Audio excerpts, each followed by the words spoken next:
So আসসালামু আলাইকুম। আজকে আমাদের ৩ নাম্বার ক্লাস। অনেক দুর্দান্ত সব জিনিসপত্র শিখতে হবে, লিটারেলি দুর্দান্ত। এবং এমন কিছু জিনিস আছে যেটা আমি এইচএসসি 26কেও দেখাই নাই। নট দ্যাট যে খুব কঠিন, বাট লাগে না তাই দেখাই নাই। বাট তোমাদের উত্তেজনার কারণে এইচএসসি 27কে দেখানো হচ্ছে। সো এই ক্লাস দেখার পরে এইচএসসি 26 আমার উপরে চড়া হবে। আপনাদেরকে কেন দেখান নাই, ওদের কেন দেখাইছেন, ব্যাপার না। ওকে, সো আজকে দেখতে হবে হচ্ছে বিভিন্ন রকমের অ্যাটমিক রেডিয়াস আছে। নর্মালি আমরা যে অ্যাটমিক রেডিয়াস বলে দিই, মানে in plain language, but there are so many kinds of atomic radius. আচ্ছা, যেমন ধরো তোমরা কি কেউ নাম শুনছো লাইন্স প্ল্যান?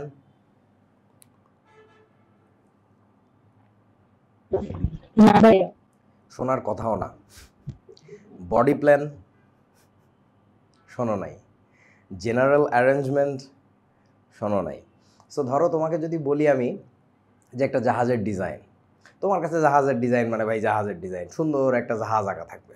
কিন্তু ধরো যে those like us who have studied Naval architecture, আমাদের জাহাজের বিভিন্ন রকমের ডিজাইন করতে হয়।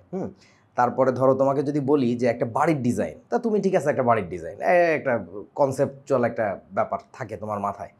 কিন্তু যখন একজন সিভিল ইঞ্জিনিয়ারের কাছে তুমি বলো একটা বাড়ির ডিজাইন, উনি না স্পেসিফিক্যালি বলে এটা কি প্লাম্বিং ডিজাইন, এটা কি স্ট্রাকচারাল ডিজাইন, এটা কি কনক্রিট ডিজাইন, নাকি এটা ওই কী বলে ইলেকট্রিক্যাল ডিজাইন। মানে ধরো তুমি যদি একটা বাড়ির ইলেকট্রিক্যাল ডিজাইন দেখো, তোমার কাছে অবাক লাগবে, এটা একটা বাড়ি, মানে দেখে বোঝা হবে না এটা একটা বাড়ির ডিজাইন। মানে অ্যাকচুয়ালি হয়েছে কি, ওই ডিজাইনটাতে কিছু থাকে না, শুধু ইলেকট্রিক্যাল তারের লাইনগুলো কোত্থেকে যাবে, কোথা থেকে ডিস্ট্রিবিউশন বক্সে কীভাবে ডিস্ট্রিবিউট হবে পাওয়ারটা, এইটার ছবি আঁকা থাকে। সো ওইখানে তো আসলে বিল্ডিংয়ের কলাম বিম দেখাবে না। তোমরা আমার কথা বোঝো নাই বন্ধুরা? বুঝছি ভাইয়া। ব্যাপারটা ঠিক এরকম। সো অ্যাটমিক রেডিয়াস বলতে তুমি ঠিক আছে একটা আইডিয়া বুঝে নিছো যে হ্যাঁ এটা একটা অ্যাটম, একটা রেডিয়াস। ব্যাপারটা আসলে একটু গভীরে যাইতে হবে, তখন দেখবা যে এক একজনের এক এক ধরনের রেডিয়াস হয়। হ্যাঁ, যেমন ধরো একটা হিউম্যান বডি দিয়ে বুঝাইলে মনে হয় তোমরা সবচেয়ে ভালো বুঝবা। হিউম্যান বডিতে আমাদের প্রত্যেকের শরীরে কঙ্কাল বলে একটা ব্যাপার আছে, যেটাকে ইংরেজিতে বলে স্কেলেটন। সো স্কেলেটন একটা সার্টেন রেডিয়াস আছে তার, মানে সেন্টার থেকে একেবারে বডি সেন্টার থেকে যদি কাউন্ট করো একটা রেডিয়াস আছে। কিন্তু তোমার আবার মাসল সহ, স্কিন সহ যে রেডিয়াসটা, সেটা তো ডিফারেন্ট, তাই না?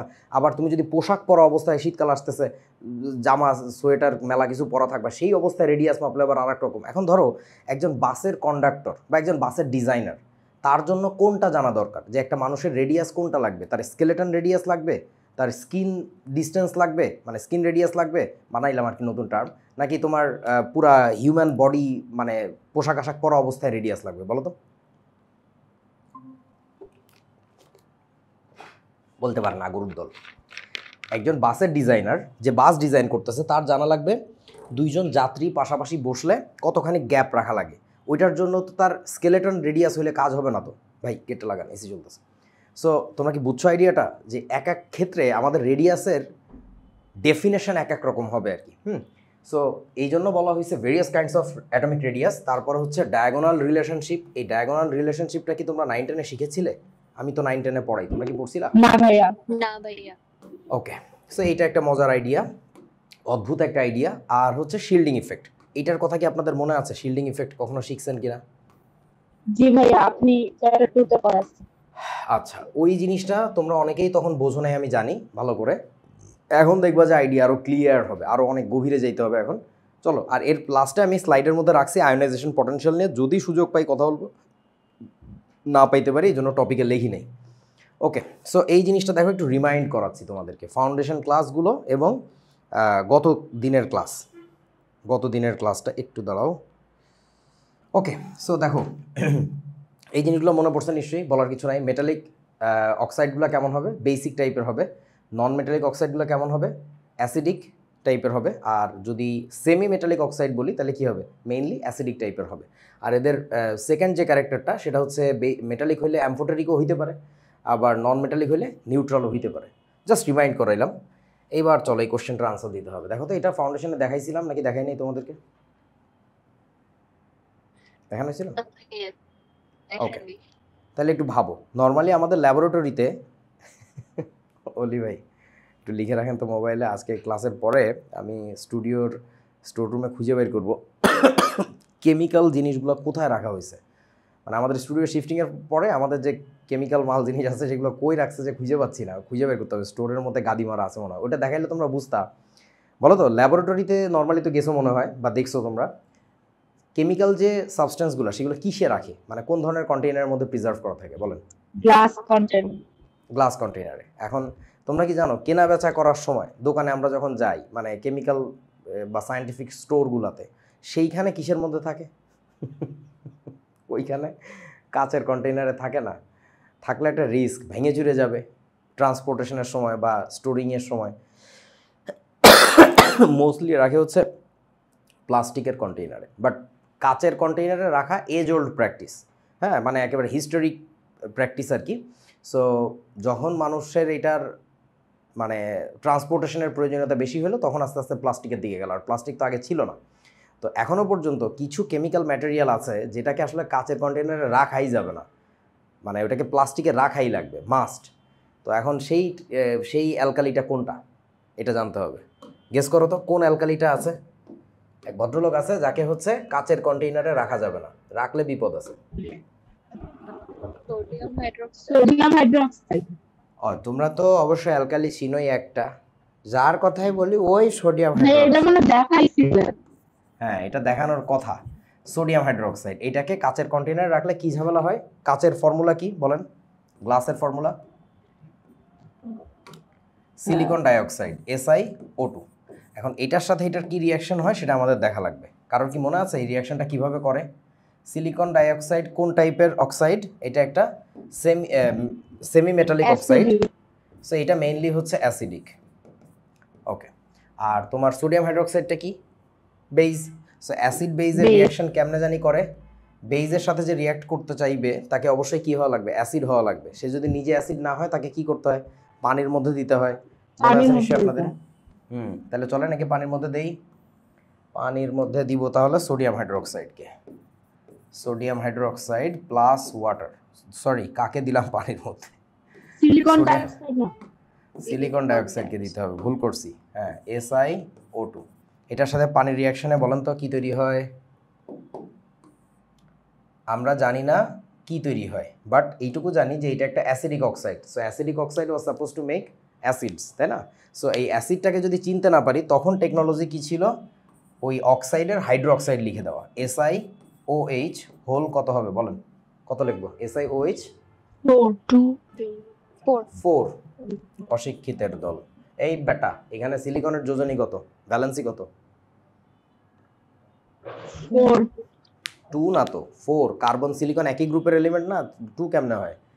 আচ্ছা, এবার এই বস্তুটা তো দেখতে কিসের মতো লাগতেছে? অ্যাসিডের মতো নাকি বেইজের মতো? মনে করে বলেন। বেইজের মতো লাগতেছে। আচ্ছা, একটু ব্যালেন্স করে ফেলি, এখানে একটা 2 হবে। আমার তো টার্গেট ছিল কি বেইজ বানানো নাকি অ্যাসিড ফর্ম করা এখান থেকে? অ্যাসিড ফর্ম করে। তাহলে এটাকে একটু রিঅ্যারেঞ্জ করে লিখতেছি। রিঅ্যারেঞ্জ করে লিখলে কি হবে? হাইড্রোজেন চারটাকে সামনে লিখে দিব, তাহলে হবে হচ্ছে H4, তারপরে হচ্ছে Si, তারপরে হচ্ছে O4। H4 SiO4, বুঝিস? আচ্ছা, এখন বলেন এই যে H4 SiO4, এই অ্যাসিডটা কি সরাসরি বেইজের সাথে রিঅ্যাক্ট করতে পারবে বলেন? না, কি করা লাগবে? এটাকে নিংড়াইতে হবে, পানি নিংড়াইতে হবে। তোদেরকে বলছিলাম নিংড়ানির ইংরেজিটা কি, আমাকে একটু বলিস, বললি না, ছেঁচড়া কতগুলা। আচ্ছা, কি জানি একটা বলে, রিনস না। আচ্ছা, এখান থেকে কতগুলো পানি বের করে দিতে হবে বলেন? কতগুলা? 2 মলিকিউল। 2 মলিকিউল ওয়াটার রিমুভ করলে তো বিপদ হয়ে যাবে। 2 মলিকিউল কেবল সে অ্যাবজর্ব করছে, 2 মলিকিউল যদি বাদ দিয়ে দাও আবার সিলিকন ডাইঅক্সাইড হয়ে যাবে, বুঝো নাই? হ্যাঁ। নিয়ম ছিল 1 মলিকিউল করে বের করে দেখা যে কি অবস্থা হয়। সো হ্যাঁ, 1 এক মলিকিউল, মলিকিউল। এইখানে 1 মলিকিউল বের করলেই দেখো তো তুমি স্যাটিসফাইড কিনা, তোমার কাজ হয়ে যায় কিন্তু। H2SiO3 পড়ে থাকে, এই যে that is the perfect acid. এইটা বিক্রিয়া করতে পারবে। মনে আছে নন অর্থ অ্যাসিড, অর্থতে আর নাই। অর্থ কখন হয়? 3টা বা তার চেয়ে বেশি হাইড্রোজেন থাকলে অর্থ হয়, 3-এর নিচে নামলেই তো পারফেক্ট। সো আমরা এইটা দিয়ে মূলত রিয়্যাক্ট করাবো কার সাথে? H2SiO3 এর সাথে রিয়াকশন হবে হচ্ছে বলেন সোডিয়াম হাইড্রোক্সাইডের। এর সাথে সোডিয়াম হাইড্রোক্সাইডের রিয়াকশন। এইটা তো সহজ, বলেন এটার প্রোডাক্টটা আমরা কি লিখব তাড়াতাড়ি বলেন? সোডিয়াম মেটাল যে অ্যাসিডের হাইড্রোজেনকে রিপ্লেস করবে, মনে আছে? সোডিয়াম মেটাল যে অ্যাসিডের হাইড্রোজেনকে রিপ্লেস করবে Na2SiO3 প্লাস, প্লাস কি হচ্ছে? হাইড্রোজেন এসে এখানে বসতেছে, তারপরে তৈরি হচ্ছে পানি। এবার ব্যালেন্স করো, সোডিয়াম হাইড্রোক্সাইড মনে হয় 2টা লাগবে, তাই না? সোডিয়াম হাইড্রোক্সাইডের সামনে একটা 2 দিলে খেলা শেষ, আর পানির সামনে একটা 2 লাগবে, হয়ে গেল। এরপর আমরা কি করব, রিয়াকশন 3টা লাইনকে অ্যাড করে দিব, যে ফাইনাল লাইনটা আমরা জানতে চাচ্ছি যে ফাইনালি আমাদের এখানে কি হইল। বলো কি হইল? যেটা হইল সেটা হচ্ছে ওই H4SiO4 কে আর আমরা পাবো না, পুরোটাকে কেটে দিলাম এটার সাথে, ওইটা এটা একই জিনিস, এটাকেও আমরা আর পাবো না, এটার সাথে কেটে দিলাম হচ্ছে এটা। আর কি কিছু কাটে? কাটে এই দুইটা পানির Water. সাথে, হ্যাঁ ওয়াটার, এই দুইটা পানি কাটে। এই তোর নাম কি জানো? তাসফিয়া না নাহিয়ান, কোনটা জানো? নাহিয়ান। হ্যাঁ তোর মাইকটা একটু কমা বাবা।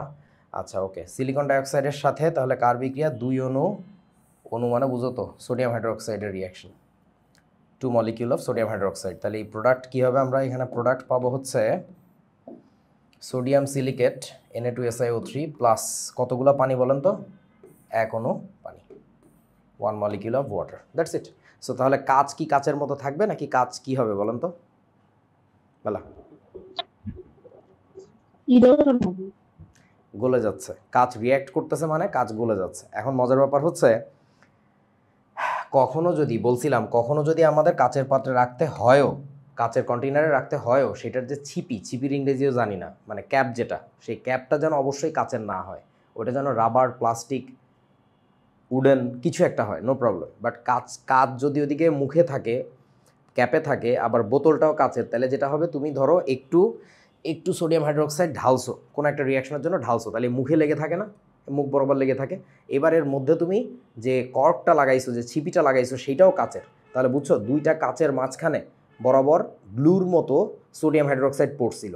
ও দিনখানিক রেখে দাও, সপ্তাহখানিক রেখে দাও, একটু পরে গলায় দুইটা সাইড লাগায় ফেলবে। তোমরা ওয়েল্ডিং করতে দেখছো কখনো? ওয়েল্ডিং, মেটাল ওয়েল্ডিং, ওই যে লোহা ঝালাই করে যে, ওইখানে কি হয়, প্রচণ্ড হিটে, যে মানে হিটে লোহা দুইটা গলে জয়েন্ট হয়ে যায়। So exactly that will happen like that.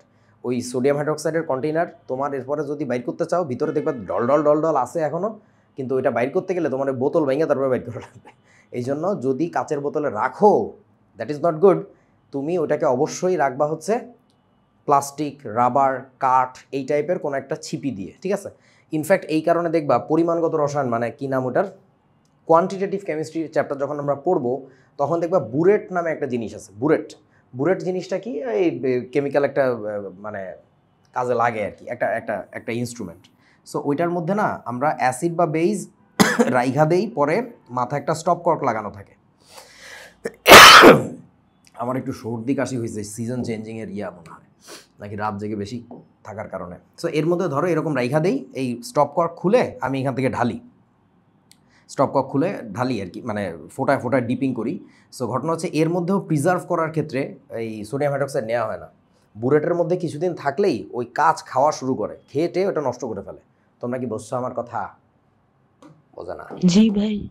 তাহলে এখানে লিখে রাখি যে এটা হচ্ছে বুরেট, এটা হচ্ছে এই বুরেট বানান কি রে? BURETTE সম্ভবত। একটু তাড়াতাড়ি গুগল সার্চ করে দেখতে পারবি?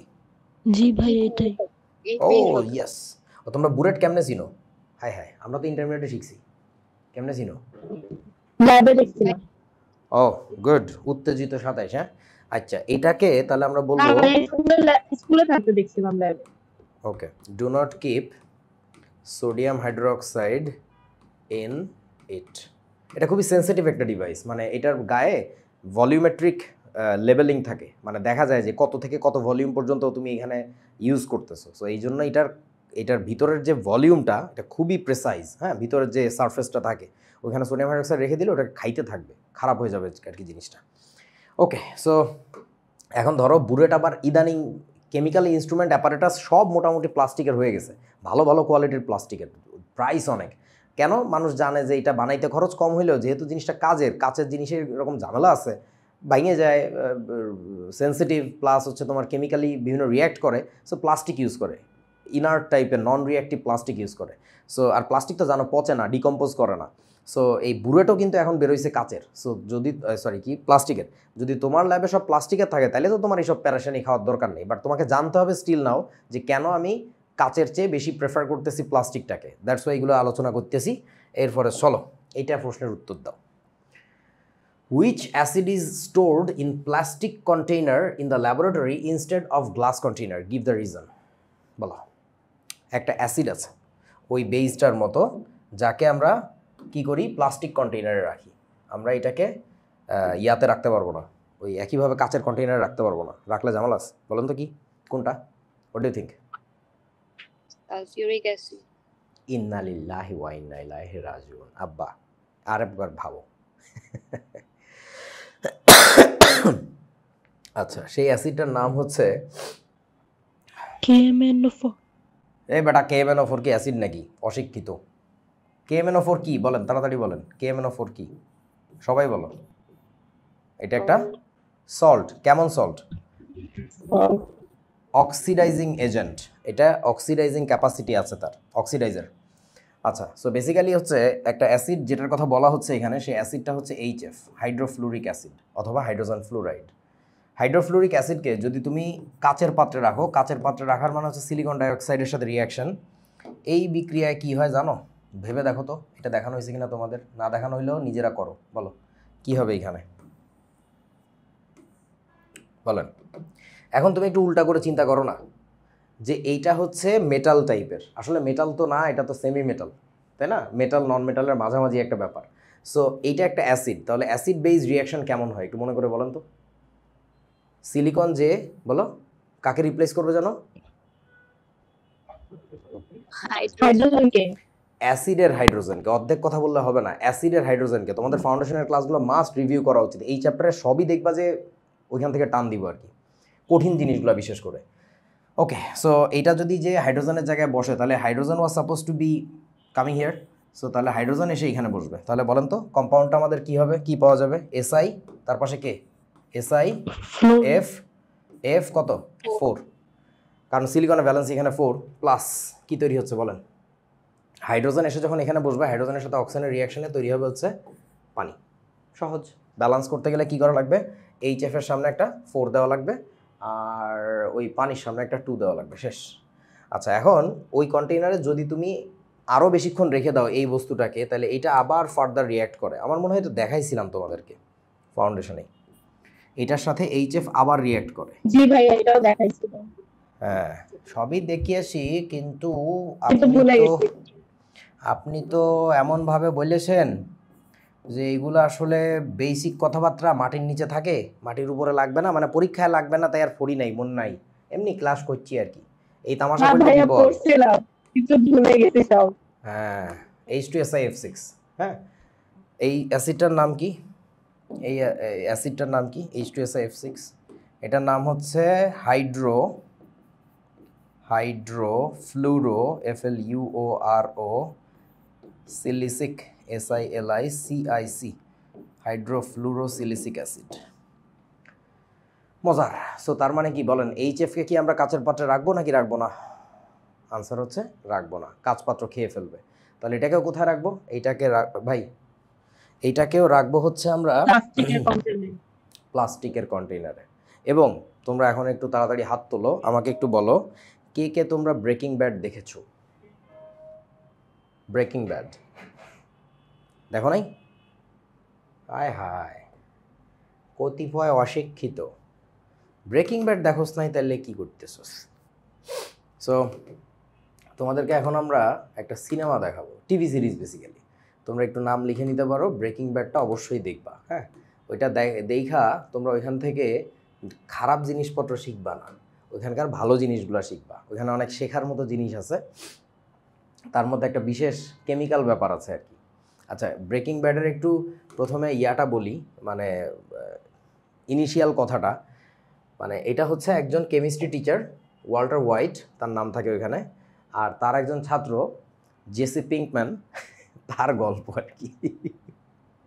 সো ওই কেমিস্ট্রি যে টিচার, সে খুবই অনেস্ট একজন মানুষ, কিন্তু তার ভাই ক্যান্সার হয়েছে, তার পারিবারিক, তার একটা প্রতিবন্ধী ছেলে আছে, হাঁটতেও পারে না, তার ওয়াইফ ছোটো একটা চাকরি করে। সো সব কিছু মিলে, আর আমেরিকায় তো জানো যে মানে তোমার খুব ঝামেলা, মানে ইন্স্যুরেন্স অমুক তমুকের প্রচুর, বাসা ভাড়া বিশাল।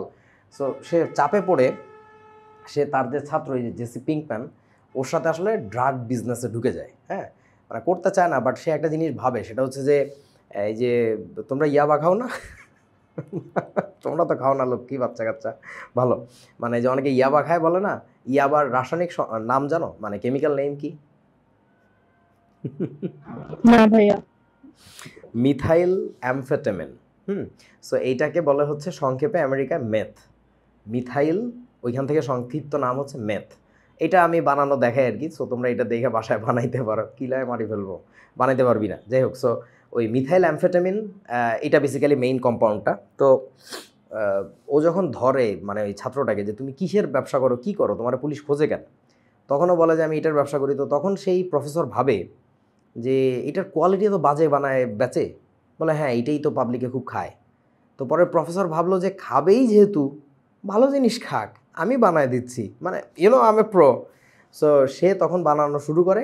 আর মানে প্রফেসর হচ্ছে বানায়, আর এই জেসি পিঙ্কম্যান হচ্ছে মার্চেন্ডাইজ করে, সেল করে।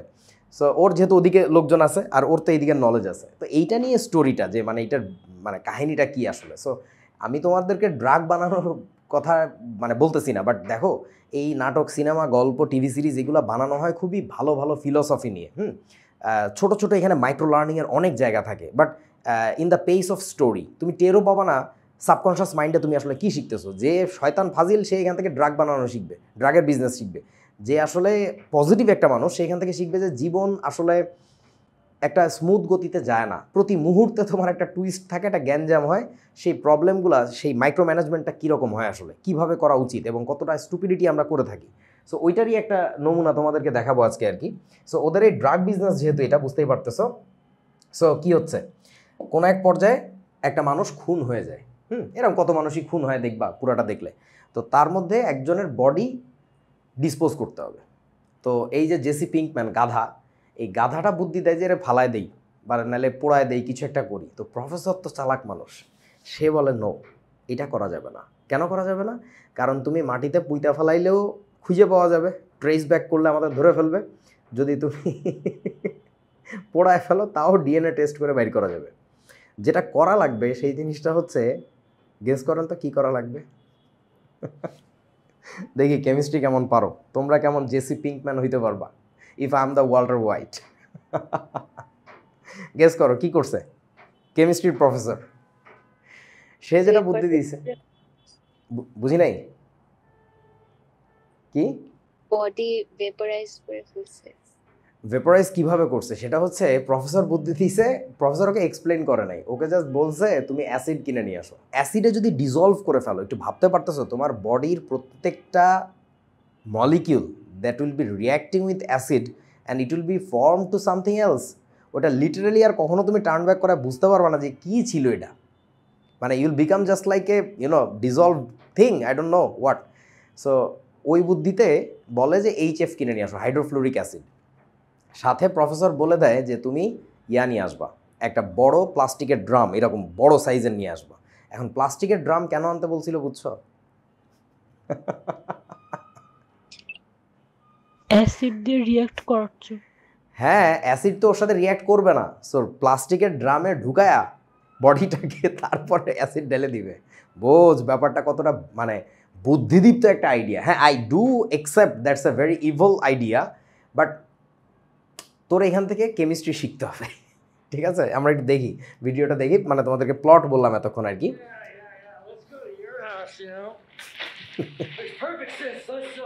আচ্ছা, এখানে এখানে কিছু গালি টালি আছে, মানে ও একটু উত্তেজিত আর কি, বুঝছো না? আর কোথায় আছে এই যে ডেড বডিটাকে ঢালছে আর কি। হ্যাঁ, ইয়াতে Hell, let's just let him live down there. Just, I don't know, make sure to feed him like 3 times a day. So, wow, it's been really amazing. Thank you so much for the opportunity. I was dreamt about, I don't know, melting bodies. Professor আসতে দেরি হচ্ছে বলে ও নিজেই হচ্ছে ওই বাথটাবের মধ্যে রেখে body dissolve করা শুরু করে দিয়েছে। ঠিক আছে, আমি একটু টান দিয়ে যাই। আচ্ছা, এরপরে প্রফেসর আসছে।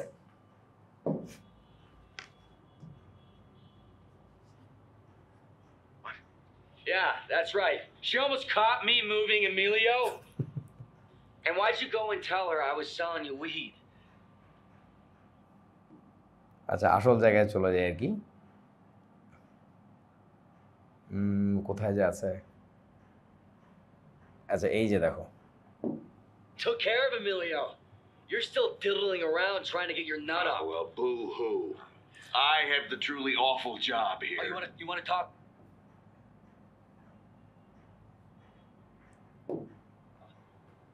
Bathtub.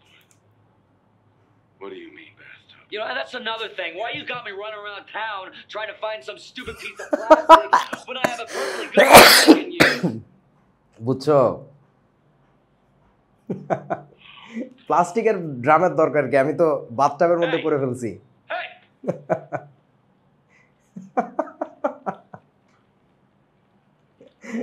এটা আমার ফেস হয়, তোরা যখন আমার কথা শুনিস না। এটা তোরা জেসি পিঙ্কম্যান। স্টুপিড। কি হয়েছে বুঝছো? সিরামিক গলে গেছে, সিরামিক ডিজলভ হয়ে কনক্রিট ডিজলভ হয়ে উপর থেকে ওই জিনিস। আচ্ছা, এটা আমরা না দেখি, তোমরা বুঝছো আইডিয়াটা কি? এ বন্ধুগণ বলো। বুঝছি ভাইয়া। জি ভাই।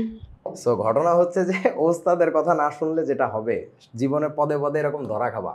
যদি তোমাদের বলি এটা করো, do it, exactly precisely do it, don't বেশি ওস্তাদি, ডোন্ট ডু বেশি ওস্তাদি, ঠিক আছে? সো এই আর কি, মানে তোমরা কি বুঝছো যে সিরামিক জিনিসটা কি? মানে আমরা যেটাকে বাথটাব, আমাদের টয়লেটের বেসিন, এগুলা কি হয়? সিরামিক না? Ceramic is also a kind of glass. So ওইটা তো ডেফিনেটলি এইচএফ এর সাথে রিয়্যাক্ট করবে, অ্যাজ সিম্পল অ্যাজ দ্যাট। ওইটা রিয়্যাক্ট করছে, কনক্রিটে খেয়ে ফেলছে, আর ভিতরে যদি বলো কনক্রিটের ভিতরে কি থাকে, রড, তারে তো খাইছেই, খাইয়া টাইয়া সব ভেঙে চুরে পড়ছে একেবারে। সো কাজ কমাইতে গেছিলো, পুরো বাড়িতে যখন ওই মানে মোলসেন বডি ছড়ায় পড়ছে, মানে বুঝো না, একেবারে ম্যাসাকার অবস্থা। So that is the thing, মানে এইটুকু জায়গাতে তুমি দেখলেই বুঝবা যে ওস্তাদ থাকে মাস্টার মাইন্ড, তার কথা কেন শুনতে হয়। মানে যে মেইন প্ল্যানার, তার ছোট ছোট কথা, ছোট ছোট ইনস্ট্রাকশন, এটা ফলো না করলে বড় বিপদে পড়তে হয়। এটা তোমার ড্রাগ ডিলিংয়ের বিজনেস না, এটা জীবনের সব ক্ষেত্রে। তুমি মেবি কোনো বড় অফিসে চাকরি করবা, দেখবা যে বস ছোটোখাটো কারণে চেতে যায়। আমি নিজেও কত সময় আমাদের কত এমপ্লয়ের উপরে চেতে যাই, কেন? ও বুঝতেছে না এই সামান্য ছোট্ট একটা ডিফারেন্স, মানে কাজ কত বড় পার্থক্য তৈরি করে। ওকে, চলেন শিখলাম, এরপরে আমরা যাই, এটা তো দেখছি। ওকে, সো এবার আসো various kinds of atomic radius. হ্যাঁ, এবার একটু কঠিন কঠিন কথা বলা শুরু করবো, ভয় পাওয়া যাবে না। সো অ্যাটমিক রেডিয়াস মোটামুটি 4 রকমের আমরা আলোচনা করব। একটা হচ্ছে কি, প্রথমেই শেখা উচিত কোভ্যালেন্ট রেডিয়াস, তারপর হচ্ছে ভ্যান্ডার ওয়ালস রেডিয়াস, তারপরে হচ্ছে কি মেটালিক রেডিয়াস, আর লাস্টে হচ্ছে আয়নিক রেডিয়াস। সো দুই মাথায় দুইটা অপোজিট জিনিস আছে, দেখতে পাচ্ছ, কোভ্যালেন্ট রেডিয়াস, আয়নিক রেডিয়াস। তো এখন তোমার কাছে মনে হইতে পারে একটা সিম্পল জিনিসকে এত পেঁচানোর কি দরকার? পেঁচানোর দরকারটা এই কারণে যে একটা অ্যাটম সম্পর্কে তোমার আইডিয়াটা কি। তুমি তো ছোট মানুষ, তুমি চিন্তা করো এইভাবে যে ভাই এর একটা সেন্টার আছে, হ্যাঁ, এর একটা সেন্টার আছে, এর একটা রেডিয়াস আছে, তাই না? সো এই সেন্টার থেকে একেবারে আউটারমোস্ট শেলের যে আউটারমোস্ট ইলেকট্রনটার যে ডিস্টেন্স, এই ডিস্টেন্সটাকে আমি রেডিয়াস বলি। Things would have been that much easier if the thing was not much complex. Electron কি আসলে কোনো পার্টিকেল নাকি একটা ওয়েভ, বলেন তো? দুইটাই। দুইটাই, মানে শুধু ওয়েভ হইলেও একটা সমাধান হইতো, মানে ইতা কিন্তু দুইটাই। এক নাম্বার কথা গেল। 2 নাম্বার কথা হচ্ছে that wave is not so beautiful like this. ওয়েভটা এত সুন্দরও না। ওয়েভটা কী যে করে, শ্রোডিঙ্গার ইকুয়েশনের চেহারা দেখে একটু মনে হয় তোমাদের ধারণা হয়েছে। সো ব্যাপারটা হচ্ছে that thing is jiggling around the nucleus, মানে লাইক ক্রেজি, তাই না? অদ্ভুতভাবে ঘুরে বেড়াচ্ছে। সো এই জন্য আমরা আসলে বুঝতেছি না যে কখন কোন রেডিয়াসটা ইফেক্টিভ হয়। ইফেক্টিভ বুঝো তো, কার্যকর হয়, মানে এক এক সময় আসলে এক এক সিচুয়েশনে থাকে। সো এই জন্য আমাদের ডিপেন্ডিং আপন দ্য সিচুয়েশন আমরা বিভিন্নটা ডিফাইন করছি। আর জেনে রাখো, রেডিয়াস নর্মালি বাইর করা হয় হচ্ছে বন্ডিংয়ের পরে। আনবন্ডেড অ্যাটমের, যে কারোর সাথে বন্ডেড না, ইউজুয়ালি তার রেডিয়াস আসলে আমরা ওইভাবে কথা বলতে পারি না আর কি। হ্যাঁ, মানে যদিও জিনিসটা তোমাদের কাছে একটু ঘোলাটে লাগতেছে, বাট বড় হইলে তারপরে বুঝবো আর কি যে কথাটা আসলে সত্যি। ওকে, সো প্রথম যে আইডিয়াটা কোভ্যালেন্ট রেডিয়াস, এটা তো বাচ্চা জিনিস, বুঝতেই পারতেছো। দুইটা অ্যাটম কোভ্যালেন্ট বন্ডিংয়ে থাকবে, সেই অবস্থায় তাদের যে নিউক্লিয়াই আছে, মানে নিউক্লিয়াস দুইটার যে ডিস্টেন্স, ওই ডিস্টেন্সটাকে আমরা কি বলবো? এইটা একটা নিউক্লিয়াস, এই পাশে দেখো আর একটা নিউক্লিয়াস। তোমরা কি সাদা রং দেখতে পাইতেছো? হ্যাঁ, পাইতেছো। যদি নিউক্লিয়াস দুইটার মাঝখানে যে ডিফারেন্স, সেইটাকে আমরা 2R বলে রাখতেছি, আর বলতে কোভ্যালেন্ট আর। তাহলে বলেন তো আর কি হবে, মানে কোভ্যালেন্ট রেডিয়াসের ইকুয়েশন তাহলে কি হবে বলো? এই পয়েন্টের নাম দিলাম এ পয়েন্ট, এটার নাম দিলাম বি পয়েন্ট, বা ধরো এই দুইটা সেম অ্যাটম যদি হয়, তাহলে আমাদের এখানে কি হবে? এটাও এ হইলে এটাও এ, তাহলে আমাদের কি হবে বলো? আর ইকুয়াল টু কত? এ যে ডিস্টেন্স, এ যে ডিস্টেন্স, সেটা ডিভাইডেড বাই কত বলেন তো? 2 আসবে না? বোঝো নাই বন্ধু? সহজ জিনিস। এইটাকে আমরা বলি হচ্ছে কোভ্যালেন্ট রেডিয়াস। আচ্ছা, এইটা এই যে দেখো কয়েকজনের ক্ষেত্রে আমরা ছবিতে দেখাই দিছি, এটা হচ্ছে ফ্লুরিনের কোভ্যালেন্ট রেডিয়াস। এই নিউক্লিয়াস দুইটার ডিস্টেন্স হচ্ছে 128 পিকোমিটার পাওয়া যায়। তোমরা কি ছোট লেখাগুলো দেখতে পাচ্ছ? না মনে হয়। ভাইয়া দেখা যায়। ওকে, তাহলে আমরা কি বলবো, 128 পিকোমিটার যদি ডিস্টেন্স হয় তাহলে ফ্লুরিনের কোভ্যালেন্ট রেডিয়াস কত হবে? সেটা হচ্ছে 64 পিকোমিটার, বিকজ 128কে 2 দিয়ে ডিভাইড করলে 64 আসে। ক্লোরিনের কোভ্যালেন্ট রেডিয়াস হচ্ছে 99 পিকোমিটার, ব্রোমিনের হচ্ছে 114, আর এটা হচ্ছে 133। সো ডেফিনেটলি জিনিসটা আস্তে আস্তে বড় হয়ে গেছে। সো তাহলে দেখো, তোমাকে যদি সিম্পলি আমি বলি যে একটা মুক্ত ক্লোরিন, মুক্তর ইংরেজি কি? সেপারেটেড, কমপ্লিটলি সেপারেটেড, মানে ডিসক্রিট একটা ফ্লুরিন অ্যাটম যদি নেই, এইটার রেডিয়াস কত হবে? তোমার আনসার হওয়া উচিত আমরা জানি না। আমরা যেটা জানি ফ্লুরিন বা ক্লোরিনের যে রেডিয়াসটা আমরা জানি, সেটা কিন্তু সত্যি কথা হচ্ছে ও যখন ওরই মতো আরেকজনের সাথে বন্ডেড থাকে তখন যে রেডিয়াসটা হয় সেইটাকে 2 দিয়ে ডিভাইড করে তারপর আমরা তার রেডিয়াসটা জানি। বাট ও যখন একা হয়ে যাবে, there might happen so many kind of things. ও বড়ও হয়ে যেতে পারে, ছোটও হয়ে যেতে পারে। তোমরা মনে হয় বোঝো নাই আমার কথা।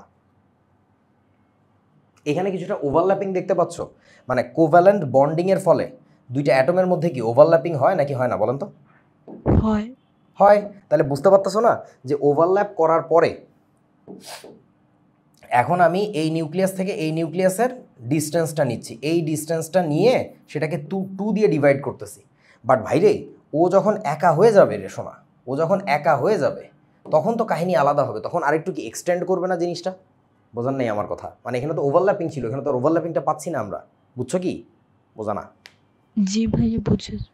ওকে, সো এইটুকু আইডিয়া থাকলেই হবে যে কোভ্যালেন্ট রেডিয়াস কাকে বলে। কোভ্যালেন্ট রেডিয়াসের ডেফিনেশন বইতে দেওয়া আছে, দেখো আমি একটু জাস্ট মুখে বলতেছি, সহজ কথা। কোভ্যালেন্ট বন্ডিংয়ে থাকাকালীন সময়ে তখন নিউক্লিয়াই দুইটার যে ডিস্টেন্স, সেই ডিস্টেন্সটাকে সিম্পলি আমরা 2 দিয়ে ডিভাইড করি। Half the distance between the nuclei when those 2 atoms are bonded in covalent bond. আমি লিখি নাই, সময় পাই নাই, জাস্ট মুখে বলে দিলাম আর কি। আচ্ছা, তারপরে চলো van der Waals radius. Van der Waals না, ভ্যান ডার ওয়াল রেডিয়াস বলে বেসিক্যালি। সো এই জিনিসটা বেসিক্যালি করা হয় হচ্ছে মূলত ফর মলিকিউলস। ফর মলিকিউলস মানে কীরকম, ধরো এখানে তো জায়গা নাই, আমি একটা নতুন স্লাইড নেই। ধরো এইটা হচ্ছে হাইড্রোজেনের 2টা অ্যাটম, এইটা হচ্ছে হাইড্রোজেনের 2টা অ্যাটম, এরকম ছোট্ট একটু ওভারল্যাপিংয়ে আছে। সো এইটা একটা এইচ অ্যাটম, এইটা একটা এইচ অ্যাটম। এখন এই সেম জিনিসটা তো আরেকটা আছে কন্টেইনারের মধ্যে, কি তোমার লাখ লাখ কোটি কোটি আছে না? সো বেসিক্যালি কী হয় জানো, এই পুরোটাকে তুমি একটা প্যাকেট হিসাবে কনসিডার করো। আমি একটু সহজে বোঝানোর চেষ্টা করছি। পুরোটাকে তুমি একটা প্যাকেট হিসাবে কনসিডার করো যে এইটা হচ্ছে তার মলিকিউল। এখন তোমরা বুঝতে পারতেছো মনে হয়, এদের বাইরে দিয়ে আমি একটু জায়গা রাখছি, এটা কি টের পাচ্ছ? আমি ইচ্ছা করে একটু জায়গা রাখছি। এই জায়গাটা কেন রাখছি জানো? তোমাদের কি নাম ওটার, ওই চ্যাপ্টারটার নাম কি তো, এনভায়রনমেন্টাল কেমিস্ট্রি, ওটা পড়ার সময় কি তোমাদের মনে আছে যে অ্যাকচুয়ালি একটা অ্যাটমের যে রেডিয়াস, মানে রেডিয়াস বলতে সাইজ, যে তার ভলিউম, সেটার আশেপাশে কিছু জায়গা সে ব্লক করে রাখে, কাউকে ঢুকতে দেয় না ওইটুকু জায়গার মধ্যে। মনে আছে এই কথাটা? দে কিপ অন ভাইব্রেটিং, মনে আছে তো নাকি? জি ভাইয়া। কারণ মনে নেই। সো এই জন্য আমরা আসলে কিছুটা জায়গা তার জন্য এক্সট্রা রাখছি। এখন এই অবস্থায় যেহেতু এই অ্যাটমটা বিচ্ছিন্ন না, ডিসক্রিট না, that atom is connected to another one. So এ যেখানেই যাবে, এই ভদ্রলোক যেখানেই যাবে, ওকে সাথে নিয়ে যাবে না, ওকে সাথে নিয়ে মুভ করবে। সো এখন এই মলিকিউলটা পুরোটা একটা প্যাকেট, সেই মলিকিউলের বাইরে দিয়ে এইটুকু তার একটা সেফ জোন আছে, যে এর মধ্যে কারো ঢুকতে দেয় না, সে ও মাস্তানি করে, এটা তার এলাকা। তো একইভাবে পাশের যে অ্যাটমটা আছে তারও তো একটা সেফ জোন আছে। সো ঘটনা হচ্ছে তখন এই দুইটা অ্যাটমের মলিকিউলের সেন্টার টু সেন্টার যদি আমরা নিই, এইখান থেকে এই যে ডিস্টেন্সটা আমাদের হইল রে বন্ধু, এই যে ডিস্টেন্সটা আমাদের হইল,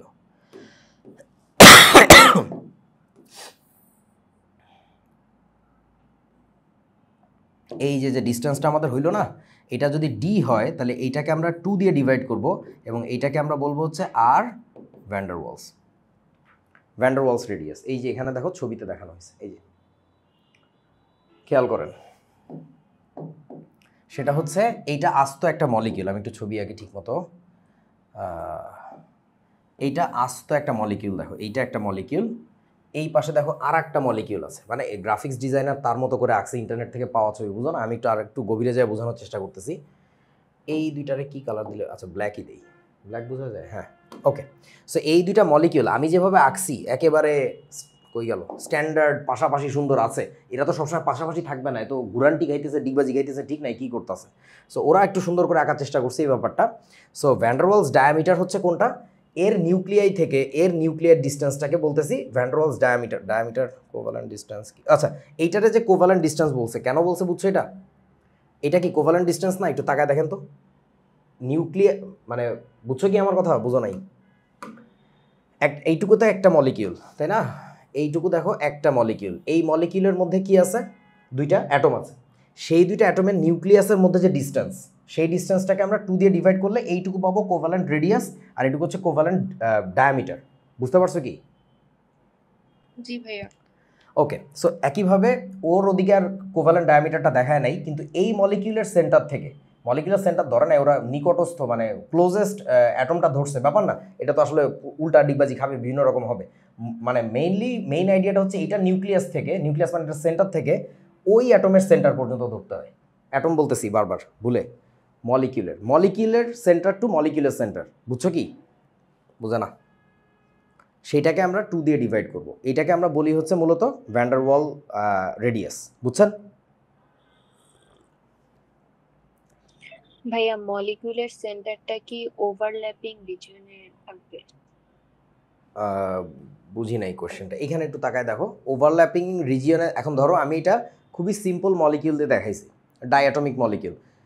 what if you are talking about sulphuric acid, ওটার স্ট্রাকচারটাই তো অনেক জটিল, বোঝা নাই? তো ওভারঅল আমরা মলিকিউলের সেন্টার থেকে একটা অ্যাভারেজ ডিস্টেন্স নিব ওই মলিকিউলের পার্শ্ববর্তী যে মলিকিউল, অ্যাডজাসেন্ট যে মলিকিউল, তার সেন্টার বরাবর। এটাকে আমরা 2 দিয়ে ডিভাইড করলে তারপর পাবো হচ্ছে ভ্যান ডার ওয়াল রেডিয়াস, বুঝছেন কি? জি ভাইয়া। ওকে, সো এটা গেল। এরপরে আসো, এটা কি মেটালিক রেডিয়াস। সো আমাকে একটু বলো, মেটালিক বন্ড কি পড়ছিলা 9 10-এ থাকতে? মেটালিক বন্ড কেমিক্যাল বন্ড চ্যাপ্টারে ছিল। জি ভাই।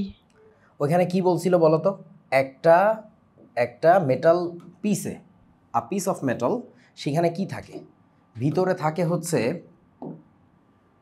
ইন্ডিভিজুয়াল যে অ্যাটমগুলো থাকে তারা প্রত্যেকে কি করে জানো, লাস্টের শেলের ইলেকট্রনগুলো সবাই ছেড়ে দেয়, মনে আছে আপনাদের? সবাই ক্যাটায়নে কনভার্ট হয়ে যায়। এখন যদি সোডিয়াম হয় তাহলে একটা করে ইলেকট্রন ছাড়বে লাস্টের শেলের, যদি ম্যাগনেসিয়াম হয় তাহলে 2টা করে ইলেকট্রন ছাড়বে, যদি অ্যালুমিনিয়াম হয় তাহলে 3টা করে ইলেকট্রন ছাড়বে, মানে যার লাস্টের শেলে যে কটা আছে সে কটা ছেড়ে দেয়। ছেড়ে দেওয়ার পরে কি হয়, প্রত্যেকটা ক্যাটায়নে কনভার্ট হয়ে যায়, প্রত্যেকটা ক্যাটায়ন হয়ে যায়। আর ওই ছেড়ে দেওয়া ইলেকট্রনগুলা কমনলি পুরো খণ্ডটার, পুরো মেটাল পিসটার বাইরে দিয়ে এরকম ঘুরে বেড়ায়, মনে আছে কি তোমাদের? পড়ছিলা? জি ভাইয়া। So that's it, that's what you call metallic bond. এই চ্যাপ্টারে আলোচনা করবো, এখন আর এর চেয়ে বেশি গভীরে যাচ্ছি না, অযথা সময় নষ্ট হবে আর কি। সো এখন সেই ক্ষেত্রে তোমরা একটু ভাবো তো, কী মনে হয় একটা নর্মাল যে মেটাল, ধরো ফরসে সোডিয়াম, মেটাল পিসের মধ্যে কি সোডিয়ামের রেডিয়াসগুলা, সোডিয়ামের যে ক্যাটায়নগুলো আছে তাদের রেডিয়াস কি একই থাকে? সোডিয়াম অ্যাটম আর সোডিয়াম ক্যাটায়নের রেডিয়াস এটা কি একই হবে? না না না ভাই। একটা শেল তো পুরো গায়েব হয়ে গেল, টের পাইছো? 3s1 থার্ড শেলটা তো পুরো গায়েব করে ফেলছে, তাই না? বিলুপ্ত হয়ে গেছে না, এক্সটিংক্ট, ওটাও নাই হয়ে গেছে। তার মানে তার সাইজ কিন্তু ছোট হয়ে গেছে। ছোট হওয়ার পরে ওই ক্যাটায়নগুলো না যথেষ্ট কাছে কাছে চলে আসে, দ্যাটস ওয়াই মেটালের ডেনসিটি এত বেশি, অনেক বেশি কম্প্যাক্ট হয়। কেউ বোঝে না? বুঝছি ভাই। বুঝেছি ভাই। সো এরকম মেটাল অ্যাটমগুলো স্ট্যাক করা আছে, আসলে অ্যাটম না, এগুলো কিন্তু বেসিক্যালি আয়ন আর কি। সো স্ট্যাক করার পরে কি করবা, এই নিউক্লিয়াই দুইটার ডিস্টেন্স যেটা থাকবে তাকে 2 দিয়ে ডিভাইড করবা, that's what you call metallic radius, that's it. এখন মেটালিক রেডিয়াস কি তুমি ক্লোরিনের বের করতে পারবা? না ভাই।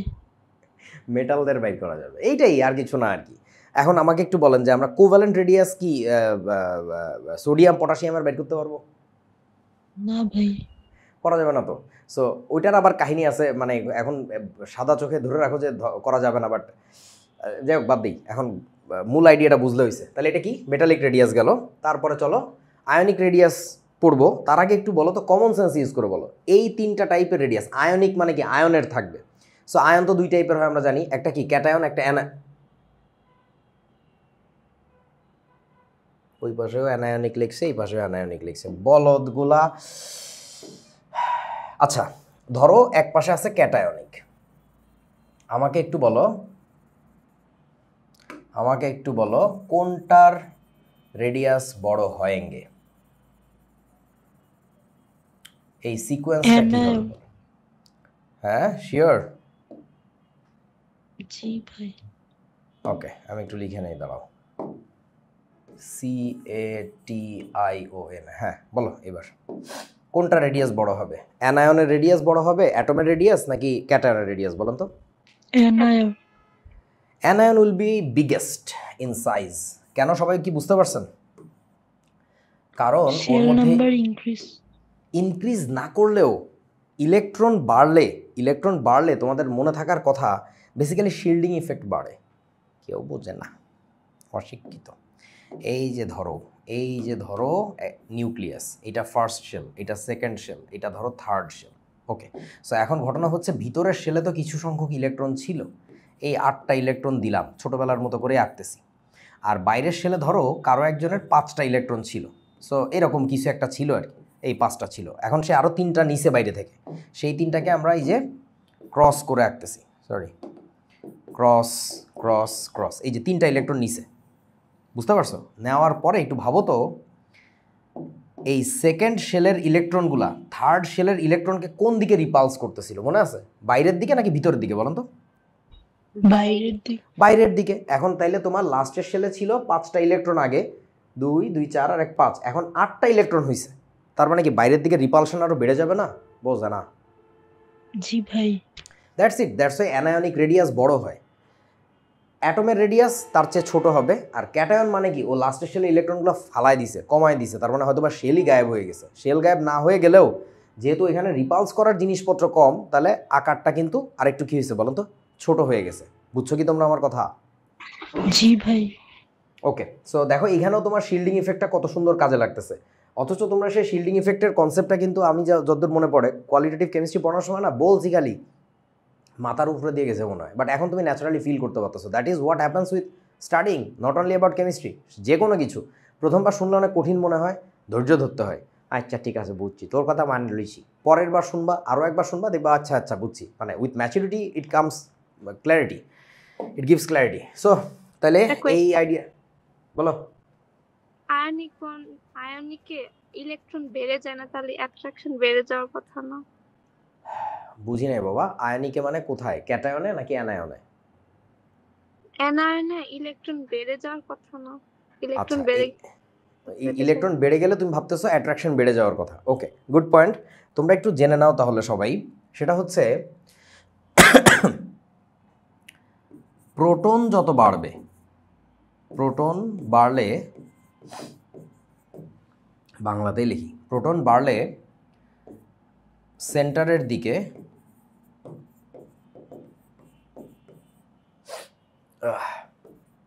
অ্যাট্রাকশন বাড়ে।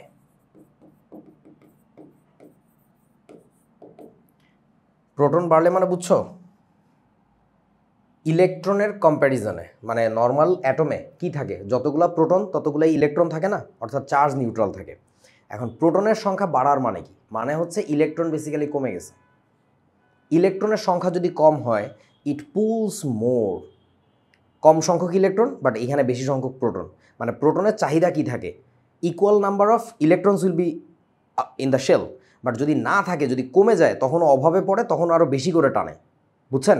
কিন্তু যদি ইলেকট্রনের সংখ্যা বেড়ে যায়, তাহলে ইলেকট্রনরা নিজেরাই গুতাগুতি শুরু করে দেয়, ওরা গুতাগুতি করে বাইরের দিকে যাইতে থাকে, মানে রিলেটিভলি সাইজ বড় হয়ে যায়।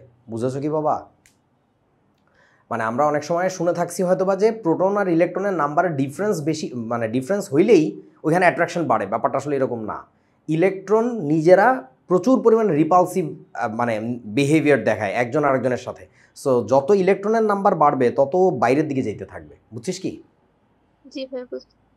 ওকে, সো চলো এবার এইখানে এই ছবিগুলো মনে হয় অস্পষ্ট দেখা যাচ্ছে, বোঝা যাচ্ছে না, স্লাইড হাতে পাইলে আরও ভালো বুঝবো আর কি। তাড়াতাড়ি ইন্টারনেট থেকে ডাউনলোড করতে যাই, এগুলো বেশি ভাইরেজ নামাইতে পারি না, ওটা একটু বেটার।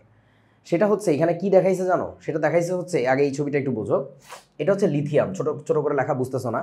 লিথিয়ামের নিচে সোডিয়াম, তার নিচে পটাশিয়াম, তার নিচে রুবিডিয়াম। সো বুঝতেই পারতেছো অ্যাটমিক সাইজ বড় হয়ে যাচ্ছে। এখন অ্যাটমিক সাইজ বড় হচ্ছে বুঝলাম, লিথিয়াম প্লাস যখন হয় তখন এই সবুজ বলটা হয়, আর এই যে গ্রে কালারের যে বলটা আছে ওটা হচ্ছে লিথিয়াম অ্যাটমের। সাইজ ছোট হয়ে গেছে কেন বলেন তো? লিথিয়ামের চেয়ে লিথিয়াম প্লাসের সাইজ ছোট হয়ে গেছে কেন বলো? একটা বলে না। শেল কমে গেছে। একটা শেল পুরো গায়েব হয়ে গেছে, পুরো নাই হয়ে গেছে, তাহলে তো সাইজ ছোট হয়ে যাওয়ার কথা থাকবে।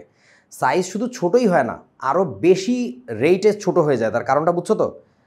প্রোটন সংখ্যা কি বেড়ে গেছে না ইলেকট্রনের তুলনায়? বোঝো না? 3টা জি। প্রোটন আছে, ওই কারণে এক্সট্রিম কন্ট্রাকশন ঘটে, সাইজটা অনেক ছোট হয়ে যায়।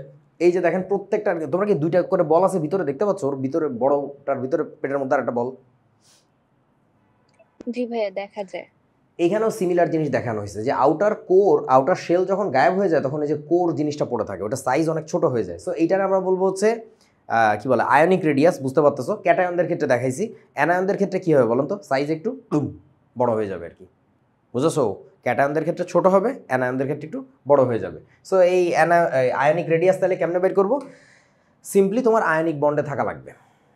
কি করা লাগবে? আয়নিক বন্ডে কোনো একটা কম্পাউন্ড থাকা লাগবে। 2টা অ্যাটম থাকলো ধরো, সেই অবস্থায় এই নিউক্লিয়াস 2টার যে ডিস্টেন্স সেটাকে 2 দিয়ে ডিভাইড করলে কাজ হবে না।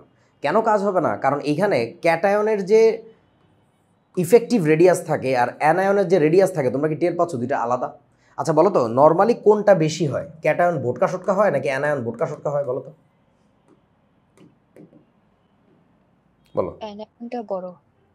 অ্যানায়ন। মনে রাখবা এই চ্যাপ্টারেরই আলোচ্য টপিক, সেটা হচ্ছে যে as bigger the cation is so better, as smaller the anion is so better. আচ্ছা তোমরা একটু আমাকে বলো, তোমাদেরকে আমি কি শিখাইছি? মেটালগুলা কি, বেড়া মানুষ না বেড়ি মানুষ বলো? মেটাল কি ভুলি গেছো? Mail character. আর নন মেটালগুলা কেমন ক্যারেক্টার মনে করে দেখেন তাড়াতাড়ি? Female character. Female character. এই যে এইটা দিয়ে মনে রাখতে পারবা, তোমরা তো মনেই রাখতে পারতেছো না, মনে রাখার জন্য বলতেছি। আর এটা সব জায়গায় মিলবে এমন না যে আজগুবি গাঁজাগুড়ি বলতেছি, মানে আসলেই মিলে আর কি। তোমরা এখন বলো তো, আমাদের একটা আয়নিক কম্পাউন্ড তাহলে কি? জাস্ট লাইক এ ফ্যামিলি। আমরা সেই ফাউন্ডেশনের শুরু থেকে বলতেছিলাম একটা কম্পাউন্ড মানে একটা ফ্যামিলি। সেই ফ্যামিলিতে কি আছে? একটা হাজব্যান্ড আছে, একটা ওয়াইফ আছে। এই যে দেখো সোডিয়াম ক্লোরাইডের কথা যদি বলি, সোডিয়ামটা এখানে কি বলেন তো? ইনি হইতেছেন সেই হাজব্যান্ড পার্ট, কারণ উনি মেল, হাজব্যান্ড পার্ট। আর ইনি হইতেছেন কি বলেন তো? Wife part. এখন তোমরা একটু আমাকে বলো, ইউজুয়ালি আমাদের সবার বাসায় আব্বু আম্মু আছে, তোমার আঙ্কেল আন্টি আছে, চাচা চাচি আছে, তাই না? ভাই ভাবি আছে। একটু বলো তো আমাকে, কার সাইজ বড় সড়ো লম্বা চড়া দেখো? হাজব্যান্ডের নাকি ওয়াইফের? কার? হাজবেন্ড। হয়ে গেছে। ওই ক্যাটায়নিক পার্ট বড় হয়। কেন বড় হয় একটু শোনো। ক্যাটায়ন কারা হয়? মেটালগুলো হয় না? সো মেটালের কি করা লাগে? ইলেকট্রন ডোনেট করা লাগে না? ডোনেট করার জন্য ওর সাইজ কেমন হলে ওর জন্য কনভিনিয়েন্ট হবে বলেন তো? সাইজ বড় হয়। Bigger size. সাইজ যত বিগার, নিউক্লিয়াস থেকে ডিস্টেন্স বেশি, ইলেকট্রন ডোনেট করে দেওয়াটা খুব ইজি। তোরা কি বুঝছিস আমার কথা? জি ভাই। এই যে সহজ জিনিস। এখন অ্যানায়ন কে হয়? অ্যানায়নটা বেসিক্যালি নন মেটালটা হয়। নন মেটালের সাইজ কেমন হলে ভালো হয় বলেন তো? ছোট নাকি বড়? ছোট। ছোট। ওইটাই বলছি যে অ্যানায়নগুলো ইউজুয়ালি ছোট হয়, ক্যাটায়নগুলো বড় হয়। সো ওইটাই হচ্ছে standard ionic compound, not that যে always that has to be. তুমি কত এলাকায় ঘুরলে কত ভাই ব্রাদার পাবা না, যে ধরো যে 5 ফুট তার ওয়াইফ হচ্ছে 6 ফুট, এরকম আছে না? হয়, but standard ionic compound form হবে তখন, ফাজান্স রুল যখন আমরা পড়বো তখন দেখবা যে ক্যাটায়নটা যখন স্মলার হয়, অ্যানায়নটা যখন বিগার, ভুল বললাম, ক্যাটায়ন যখন বিগার হয়, অ্যানায়ন যখন কি হয়? স্মলার হয়। সো মোট কথা হচ্ছে এইটা তো বোঝার কথা, cation anion is not suppose two B in the same size.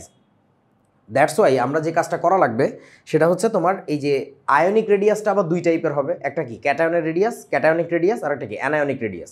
So এই যে নিউক্লিয়াস থেকে মিড পয়েন্টে আমরা যাব, ক্যাটায়নের সাইড থেকে যে ডিস্টেন্স পাবো তাকে আমরা বলবো হচ্ছে ক্যাটায়নিক রেডিয়াস, আর অ্যানায়ন থেকে মিড পয়েন্টে যে ডিস্টেন্স পাবো তাকে আমরা বলবো হচ্ছে অ্যানায়নিক রেডিয়াস। সহজ জিনিস। ওকে, সো আমরা একটু সামারাইজ করি দেখি। সরি, বাংলায় রয়ে গেছে, ওই স্লাইড থেকে আনার সময় ভুলে, ব্যাপার না, বাংলা তো ফুটতে পারতেছো। আমাকে একটু বলো তো বাবা, এই কটা রেডিয়াসের মধ্যে কি মনে হয়েছে তুমি এতক্ষণে যা বুঝলা পড়লা, কোনটার সাইজ সবচেয়ে বড়? হোয়াট ইউ থিঙ্ক বলেন তো? মানে মেটালিক, কোভ্যালেন্ট, আয়নিক নাকি ভ্যান্ডারওয়াল?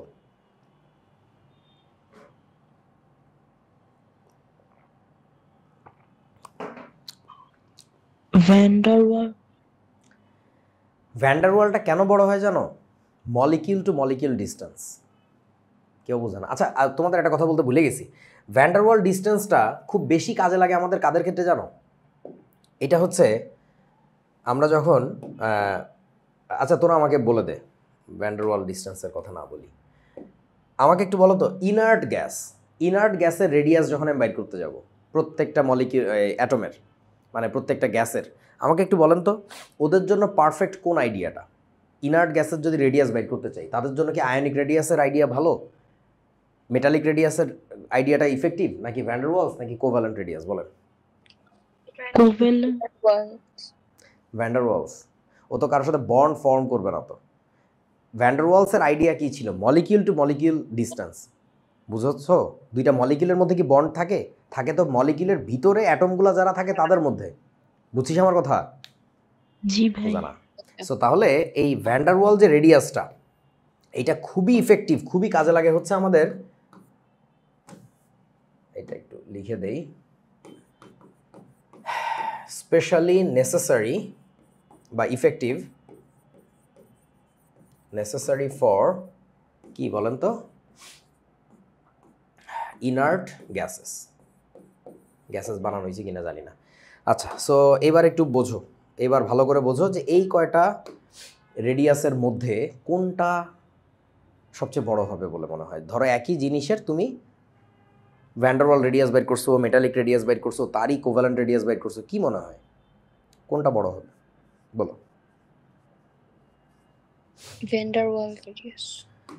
ভ্যান্ডারওয়াল রেডিয়াসটা সবচেয়ে বড় হবে, তার কারণটা কি বলেন তো, ব্যাখ্যা করেন। এইটা হচ্ছে molecule to molecule distance basically count করে।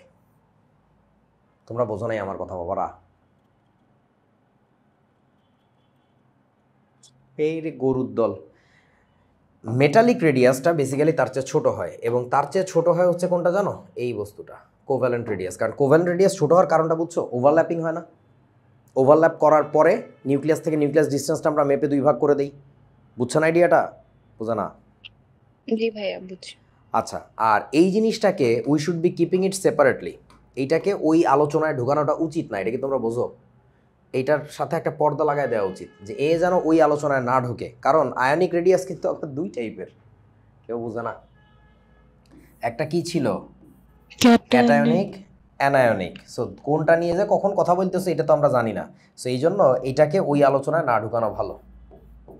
ক্যাটায়নিক আর একটা হচ্ছে অ্যানায়নিক, এই আর কি। সো এই সিকোয়েন্সটা মনে রেখো, এটা পরীক্ষা আসতে পারে, এমসিকিউতে লাগতে পারে আর কি।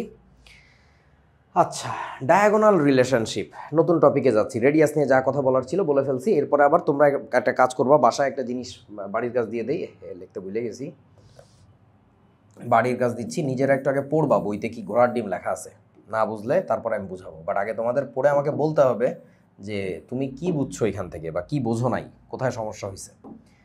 এইটা হচ্ছে ল্যান্থানাইড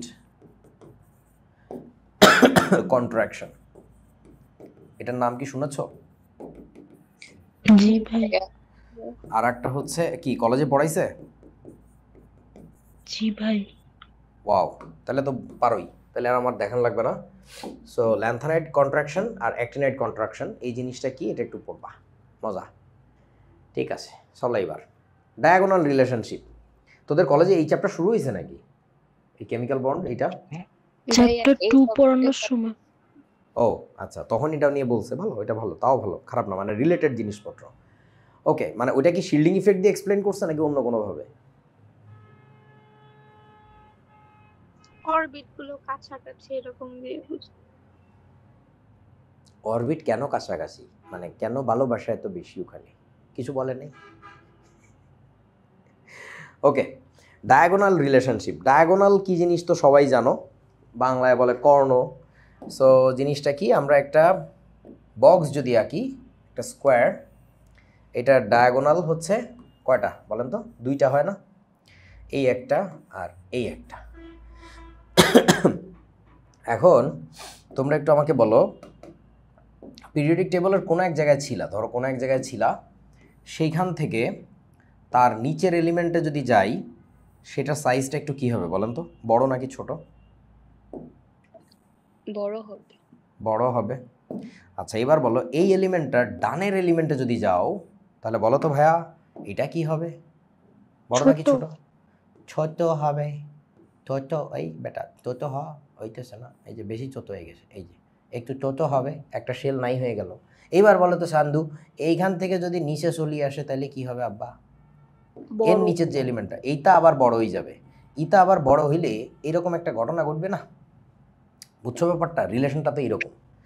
সো এখন মজার ব্যাপার যেটা হইলো এই চারটা এলিমেন্ট নিয়ে if you imagine there's a square, so there must be a diagonal along this direction. এই দিকে যদি যাও তুমি একটু লক্ষ্য করবা এইটার সাইজ না এটার সাইজের অনেক সিমিলার। ধরো পি কিউ আর এস এরকম করে যদি বলি, so P will have similar, similar বানানো ডাবল এল মনে হয় জানি না। আচ্ছা P will have similarity in atomic কি বলেন তো radius with S, and that's what you call diagonal relationship. যে একটা মানে চারটা এলিমেন্ট নিতে হবে, কোনো একটা এলিমেন্টের রাইট যে গ্রুপ তার নিচের যে পিরিয়ডের এলিমেন্টটা তার সাথে ফার্স্ট এলিমেন্টের একটা রেডিয়াসের মিল খুঁজে পাওয়া যায়। এটার কারণে কি হয় জানো, পি আর এস এর অনেকগুলো কেমিক্যাল প্রপার্টিও সেম হবে, and that relationship is called diagonal relationship. যেমন ধরো এই ঘটনাটা বেসিক্যালি সেকেন্ড আর থার্ড পিরিয়ডের মধ্যে বেশি দেখা যায়। সেকেন্ড পিরিয়ডের একটা এলিমেন্ট হচ্ছে আমাদের লিথিয়াম, লিথিয়ামের পাশে কে বেরিলিয়াম, তার পাশে কে বোরন, এরকম আছে। লিথিয়ামের ঠিক নিচের এলিমেন্টটা কে সোডিয়াম, তার পাশে এলিমেন্টটা কে ম্যাগনেশিয়াম, ম্যাগনেশিয়ামের পাশে কে অ্যালুমিনিয়াম। আচ্ছা এই জায়গাটাতে আমি একটা স্কোয়ার ফর্ম করব জাস্ট লাইক দিস। এরপরে ভাবো তো লিথিয়ামের সাথে কার সাইজের মিল খুঁজে পাওয়া যাবে বলেন তো? সিমিলার একটা সাইজ হবে। এটা শুনতে হাস্যকর লাগতে পারে তোমার কাছে, কিছু করার নাই, রিয়েলিটি ইজ দ্যাট। আমি ডেটা দেখাবো একটু পরে। লিথিয়ামের সাথে ম্যাগনেশিয়ামের সাইজের খুব মিল হবে, এবং যে কারণে দেখবা লিথিয়ামের সাথে ম্যাগনেশিয়ামের কেমিক্যাল প্রপার্টিতে কী পরিমাণে মিল, ভয়াবহ রকমের মিল।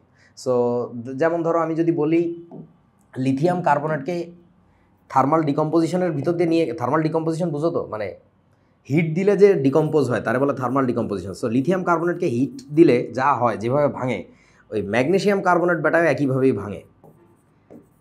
তোমার কি মনে হয় মানে ম্যাগনেশিয়ামের সাথে কার মিল থাকার কথা ছিল? বেরিলিয়ামের কার্বনেটের না? তা না, ও লিথিয়াম কার্বনেটের মতো করে ভাঙে। সো তোমাকে যদি বলি এটা কেন হচ্ছে, তুমি আনসার বলবা ডায়াগোনাল রিলেশনশিপের কারণে হচ্ছে। So diagonal relationship is this thing, we explain some chemical property from their atomic radius. যে অ্যাটমিক রেডিয়াসে যদি মিল খুঁজে পাওয়া যায় তাহলে আসলে ওদের মধ্যে অনেক প্রপার্টি মিল আসে।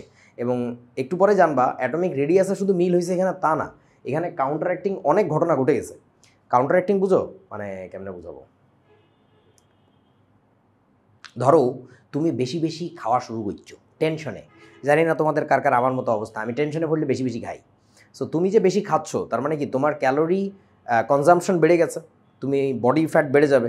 এখন তুমি করছো কি, তুমি আবার বেশি করেই সকালে উঠে দৌড়ানি শুরু করছো, তাহলে কী হবে? কাউন্টার অ্যাক্টিং হবে, মানে অ্যাকচুয়ালি ইফেক্ট নালিফাইড হয়ে যাবে। সো ব্যাপারটা এরকম, তুমি লেফট টু রাইট যখন যাবা তোমার সাইজ একটু কন্ট্রাক্টেড হইলো, ছোট হইলো, আবার উপর থেকে নিচে গেছো সাইজ আবার একটু বড় হয়ে গেল, তার মানে কি এটা তো সেম হইলো। এটার আমরা বলি কাউন্টার অ্যাক্টিং নালিফিকেশন। সো ওই ঘটনা ঘটার কারণে এটার কেমিক্যাল প্রপার্টিতে অনেক মিল থাকবে। তোরা মনে আমার কোনো কথা বুঝোস না। ভাইয়া যে কেমিক্যাল প্রপার্টি গুলো মিল থাকবে সেই প্রপার্টি গুলো কি ওই গ্রুপের অন্য এলিমেন্টের সাথেও মিল থাকবে, নাকি শুধু ডায়াগোনালি যে ডায়াগোনালি মিল পাওয়া যায়? আচ্ছা আমি এক্সাম্পল দেখাই, দাঁড়াও। এই যে ছবিতে দেখাইছে, ছবি দিয়ে মনে হয় ভালো বুঝতেছো না, এই ছবিটা ভালো হয় নাই, যাই কইছে ইন্টারনেটে পাইছি, কী করবো, নেটে পাইলাম। এইটা বোঝো, এটা দেখো মজা লাগবে। প্রথম কথা, লিথিয়ামের রেডিয়াস দেখো 152 পিকোমিটার, ম্যাগনেশিয়ামের মানে এটা কিন্তু নন বন্ডেড অবস্থায় বা মেটালিক রেডিয়াস বলতেছি, ঠিক আছে, 152 পিকোমিটার, ম্যাগনেশিয়ামের 160। তোমাদের কি মনে হয় না জিনিসটা খুব কাছাকাছি? কেন হয়েছে দেখছেন? এই যে লিথিয়াম আর ম্যাগনেশিয়াম দেখেন কি আছে, ডায়াগোনাল রিলেশনশিপে আছে। এই যে এটা দেখো, সেকেন্ড পিরিয়ড, এই যে থার্ড পিরিয়ড। আচ্ছা তোমরা কি একটা মজা, তোমরা কি দেখতে পাচ্ছ ছবিটা, বোঝা যাচ্ছে নাকি সাদা বেশি ব্রাইট, বোঝা যাচ্ছে? জি ভাইয়া। বোঝা যাচ্ছে। ওকে, তোমরা একটু ভেবে বলো তো, এই যে ডায়াগোনাল রিলেশনশিপ যে এক্সপ্লেন করতেছি, এই জিনিসটা পিরিয়ডিক টেবলের কোন পার্টের মধ্যে করতেছি? বলো বলো বলো, কালকে নাম ভুলে গেছিলাম, মনে রিপ্রেজেন্টেটিভ। রিপ্রেজেন্টেটিভ পার্টের মধ্যে করতেছি। এই যে দেখেন, এই যে দেখেন, এইটুকু কি এস ব্লক না? এই দুইটা তো পাশাপাশি থাকে, বুঝলাম, ঠিক আছে। এখন এই পার্টটাই যে বোরন কার্বন এইগুলা, এই ধাতুগুলা তো মাঝখানে কি আছে বলেন তো? মাঝখানে একটা ডি ব্লক আছে না? ওই ডি ব্লকটাকে না সরাইলে তখন কিন্তু তুমি মিলটা খুঁজে পাইতা না। এই যে এখানে যে মিলটা কই গেল, এই দেখো লিথিয়ামের সাথে ম্যাগনেসিয়াম মিলতেছে, বেরিলিয়ামের সাথে অ্যালুমিনিয়াম মিলতেছে, বোরনের সাথে সিলিকন মিলবে। এই ঘটনাগুলো যে মিলতেছে, তুমি যদি মানে full form of periodic table নিয়ে কাজ করতা, কোথায় জানি আছে নাকি ফালাই দিছে আজকে, কে জানে, ফালাই দিলে খবর। এই দেখ ফালাই দিছে, আমি এইগুলার নিয়ে আর পারি না রে ভাই, কি ফালাই দেবে আর কি ফালাই দেয়, দূর। আচ্ছা দেখাই, ধরো তুমি যদি ফুল ফর্ম চিন্তা করো, তাড়াতাড়ি একটু এঁকে ফেলি। পরের গ্রুপটা 1 ঘর খাটো, তারপরেরটা 2 ঘর খাটো, খানিকটা চলে যাবে 2 ঘর উঁচা চলে যাবে, এই হইল। তুমি যদি ফুল ফর্মটা নিয়ে খেলা করো, তখন তুমি তো বিপদে পড়ে যাবা। বলেন তো, হাইড্রোজেন এখানে কে? লিথিয়াম, সোডিয়াম আছে আর কি, আর গেলাম না। এই লিথিয়ামের পাশে হচ্ছে বেরিলিয়াম, তার নিচে কে? ম্যাগনেসিয়াম। এইখানে এসে কি পাওয়া যাবে বলেন তো? আপনি এইখানে এসে পাবেন হচ্ছে হিলিয়াম। তারপরে বলেন এখানে কি পাচ্ছি? বেরিলিয়ামের পরে কি? Boron, carbon, nitrogen, oxygen, fluorine, neon, aluminium, silicon, phosphorus, আর দূর হইছে। এইবার দেখো প্যারাটা খাবা যে জায়গায়, সেটা হইতেছে লিথিয়ামের সাথে তুমি ম্যাগনেসিয়ামকে মিলাচ্ছ, বেরিলিয়ামের সাথে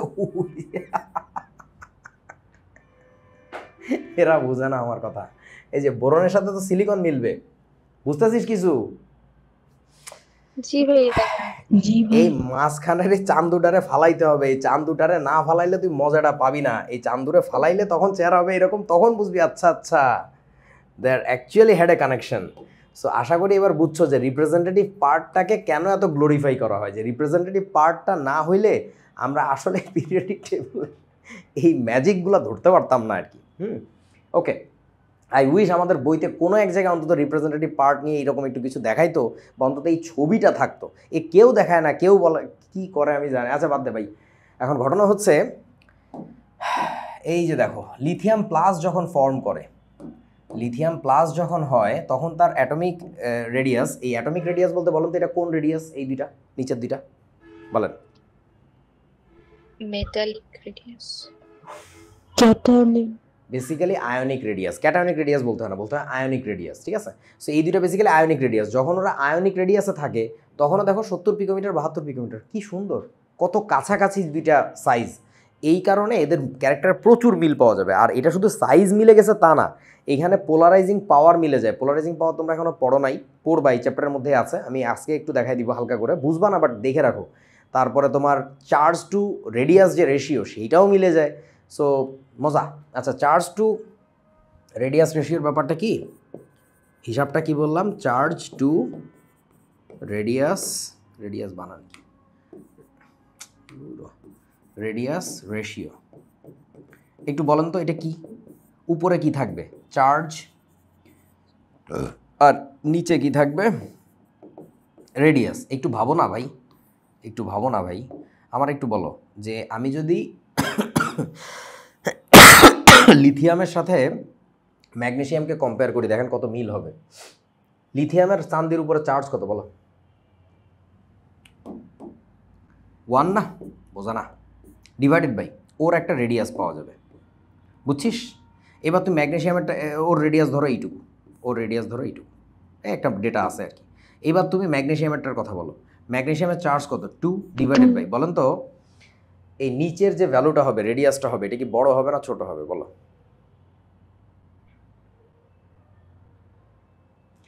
ছায়ে দেখলে তো বোঝা যাচ্ছে 72 হয়েছে না, একটু বড় হওয়ার কথা না, কারণ এর শেলের চেয়ে তো এর শেলের সংখ্যা বেশি। বোঝে না রে বাবা, বড় হবে। বুঝেছি। বড় হবে। তাহলে বলো এবার আমাকে, এই উপরের ডেটাটা বড় হয়েছে, নিচের ডেটাটাও টের পাইছো, এইটাও একটু বড় হয়ে গেল। বুঝছিস কি আমার কথাটা? সো যার ফলে জি কী হবে ভাই। বুঝছেন, এই চার্জ টু রেডিয়াসের যে রেশিও এটাও কিন্তু সেম থাকতেছে, কনস্ট্যান্ট থাকতেছে। সো ঘটনা হচ্ছে এইটাই দেখবা যে পরে আয়নিক প্রপার্টি বেসিক্যালি এই রেশিওটাই আর কি। সো এই জিনিসটাও না কনস্ট্যান্ট থাকে, যার ফলে হয় কি মানে ক্যারেক্টারিস্টিক্সগুলো সিমিলার টাইপের পাওয়া যায়। সো এই আর কি। চলো এখানে লেখা আছে অনেক কিছু, এখানে লেখা দেখলে ভালো বোঝা যায়। এই যে এই গ্রাফটা দেখো, বোঝো কিনা? এগুলো বইতে নাই ভাই, আমি একটু বেশি জ্ঞান দিয়ে ফেলতেছি কিনা জানি না, একটু শুনি রাখো, শুনি ভুলি যাও আর কি। বোঝো নাই তোমরা তো পুরো এই গানটা শুনছো, একবার শুনে ভুলে যেও বারবার। সো আমার ক্লাস হচ্ছে এই টাইপের, আমার মনে হয় শুনবা শুনে ভুলি যাবা, বাট তোমার মনের মধ্যে কিছুটা রেসিডিউ রয়ে যাবে, কোনো একটা অনুভূতি রয়ে যাবে, ওই অনুভূতিটাই না তোমার ফিলোসফি গ্রো করে। যে সব কথা মনে রাখার দরকার নেই, but let's have that gist. আর পরীক্ষায় কি বুলশিট আসবে এটা তো বইয়ের মধ্যে আছে, হাবিজুবি পাওয়া যায়। দেখো লিথিয়াম প্লাস, এইটার এইদিকে কী লেখছে, চার্জ রেডিয়াস রেশিও, উপরে চার্জ নিচে রেডিয়াস, সেই রেশিওটা দেখেন তো এখানে কত। এইগুলো বইতে নাই, আবার বারবার বলতেছি ভাই এগুলোর জন্য পাগল হয়ে যাইস না, এমনি জাস্ট কনসেপ্ট দেখাচ্ছি আর কি। 0.0132 লিথিয়াম প্লাসের জন্য চার্জ বাই রেডিয়াসের যে রেশিও সেটা এইখানে। লিথিয়ামের পরে যায় মজার ব্যাপার দেখেন তো, কার সাথে মিল, মানে লিথিয়ামেরটার সাথে মিল হচ্ছে কার, ছোট লেখা কি দেখতে পাচ্ছ? ম্যাগনেসিয়াম জি এই যে দেখেন, এই যে দেখেন কাছাকাছি আছে, অবস্থান করতেছে হচ্ছে Mg2+টা। এই রং কি দেখা যায়? দেখতে পাচ্ছ? এই দুইটা অনেক মিল। আচ্ছা তারপরে আরও একজন লক্ষ্য করো, তাহলে আরও ভালো বুঝবা। সেটা হচ্ছে ধরো এই যে বেরিলিয়াম 2+, তার সাথে দেখো তো মিল কার, এটাকে অ্যালুমিনিয়াম 3+। আরও মজা বাবা এইখানে দেখা, এই যে দেখো একই সীমানায় পড়ে গেছে, কে এটা? বোরন আর হচ্ছে সিলিকন। তাহলে আমরা একটু মিলে আসি, চলো কার সাথে কার মিল পাচ্ছি, চার্জ টু রেডিয়াসের রেশিওতে লিথিয়াম আর ম্যাগনেসিয়াম। একটু লিখে নেই, লিথিয়ামের সাথে মিল পাইছি হচ্ছে ম্যাগনেসিয়ামের, তারপরে বেরিলিয়ামের সাথে মিল পাইছি, এই যে বেরিলিয়ামের সাথে মিল পাইছি অ্যালুমিনিয়ামের। কেটা? বেরিলিয়ামের সাথে মিল পাইলাম হচ্ছে অ্যালুমিনিয়ামের, তোমরা এখানে রিলেশনটা টের পাইতে পারো। আচ্ছা তারপরে আবার বোরনের সাথে মিল পাইছি সিলিকনের, আমি একেবারে দেখে দেখে লিখতেছি, কোনো ফাইজলামি না। বোরনের সাথে মিল পাইছি সিলিকনের, একেবারে কপি করে নিয়ে যাবো ভাই, আমি হাতে কোনো ছোঁয়া দিব না, কপি করলাম, এই যে Ctrl+C কপি। কোথায় পেস্ট করলে দেখতে পারবা? আসো, এই লেখা কি বুঝতে পারতেছিস? জি ভাই। আচ্ছা দাঁড়ায় বসাইছি, তারপরে আমি লাইন থিকনেস বাড়াই দিই, তাহলে বুঝতে পারবি আরও ভালো। এই যে দেখেন, দেখেন তো কার সাথে কার মিল, লিথিয়ামের সাথে যে ম্যাগনেসিয়ামের, এই যে লিথিয়ামের সাথে ম্যাগনেসিয়ামের মিল, বেরিলিয়ামের সাথে অ্যালুমিনিয়ামের মিল, বেরিলিয়ামের সাথে অ্যালুমিনিয়াম, বোরনের সাথে সিলিকন, এই যে বোরনের সাথে ওই রেশিওটা মিলে যাওয়ার কারণে বহুত মিল পাওয়া যায়। কত মিল আমি দেখাইতেছি আস্তে আস্তে, সব দেখাইতে পারবো না, কয়েকটা নমুনা দিচ্ছি মাত্র, বইতে কিছু বলে নাই। বইতে খালি বলছে এটাকে ডায়াগোনাল রিলেশনশিপ বলে, এই কারণে কিছু কেমিক্যাল ফিজিক্যাল প্রপার্টি মিলে যায়, আর কোনো কথা নেই। কী মেলে তা তো দেখাইলি না বেটা, তাহলে আমি বুঝবো না কি? গরুরা বই লেখে, গাধারা পড়ায়। চলো এই বিষয়টা একটু জেনে রাখো, জাস্ট পোলারাইজিং পাওয়ার, বাংলায় তো আর বলার দরকার নেই, পোলারায়ন ক্ষমতা বলে। সো এটা আমাদের লাগবে কখন, ফাজান্স রুল বলে একটা ব্যাপার আছে, আমরা যখন শিখবো এই চ্যাপ্টারের জিনিস ফাজান্স রুল, তখন ফাজান্স রুল এ কাজে লাগবে। এখন জাস্ট একটু বলে রাখলাম আর কি, এখন বোঝা লাগবে না এই জিনিসটা কি পোলারাইজিং পাওয়ার। একটু তাকায় দেখেন, জিনিসটা কিছুই না, তোমার হচ্ছে কি আয়নিক চার্জ বাই হচ্ছে আয়নিক রেডিয়াসের স্কোয়ার। একটু আগে যে রেশিওটা নিয়ে কাজ করছি সেই রেশিওটা কি জানো, charge by radius. Radius. So আমরা কি দেখছিলাম, চার্জ বাই রেডিয়াসের রেশিওতে যদি মিল থাকে তাহলে কি ডায়াগোনাল রিলেশনশিপেও মিলে যাচ্ছে না, তাই দেখছি তো নাকি? জি ভাইয়া। তাহলে এখন বলতেছি কি আমি, তাদের পোলারাইজিং পাওয়ারেও মিল থাকবে। পোলারাইজিং পাওয়ারে মিল থাকার মানে কি, পোলারাইজিং পাওয়ারের ইকুয়েশন হচ্ছে এইটা। বলেন তো এই রেশিও যদি দুইটা জিনিসের সেম হয় তাহলে ওই রেশিও কি দুইটা জিনিসের সেম হবে না? নিচে দুইজনের স্কোয়ার করছে, বোঝা না? জি ভাইয়া, সেম হবে। সেম হবে তো। সো তোমরা ফাজান্স রুল দিয়ে কি এক্সপ্লেন করতে হবে জানো? আগে আমাকে বলো তো, সোডিয়াম ক্লোরাইড একটা কি আয়নিক কম্পাউন্ড নাকি কোভ্যালেন্ট কম্পাউন্ড? বলেন। Sodium chloride ionic compound. Ionic compound. Potassium chloride কি বলেন? Ionic. Ionic compound. So Fajans rule দিয়ে আমরা একটা মজার কাজ করি, সেটা হচ্ছে ছোটবেলায় যেমন বলতে যে তুমি আয়নিক, তুমি কোভ্যালেন্ট, এখন দেখবা কাউকে আসলে পিওরলি আয়নিক বলা যায় না, কাউকে পিওরলি কোভ্যালেন্ট বলা যায় না। Everyone has some percentage of covalent behaviour in them and some percentage of ionic behaviour in them.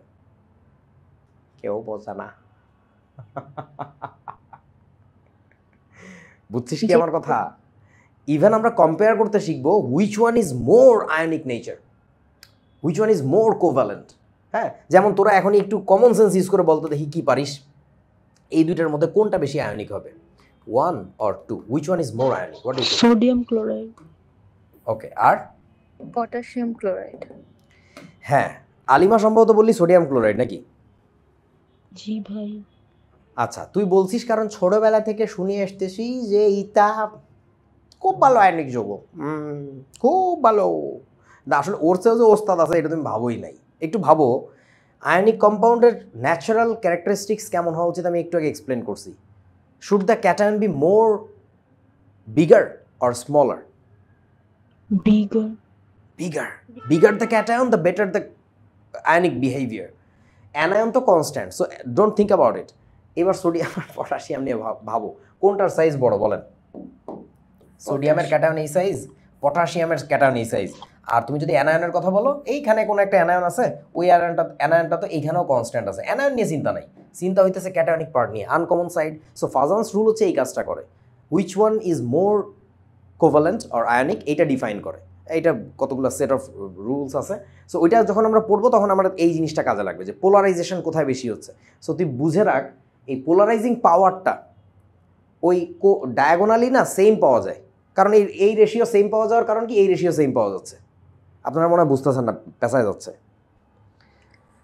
যেসব অ্যাটম ডায়াগোনালি অবস্থিত সিচুয়েটেড তাদের এই রেশিওটা সেম পাই। আমরা একটু আগে দেখছি কিন্তু ওই যে গ্রাফে, এই গ্রাফটাতে দেখছি এই রেশিও যেহেতু সেম, তার মানে এই রেশিওটা কি ডায়াগোনালি সেম পাওয়া যাবে না?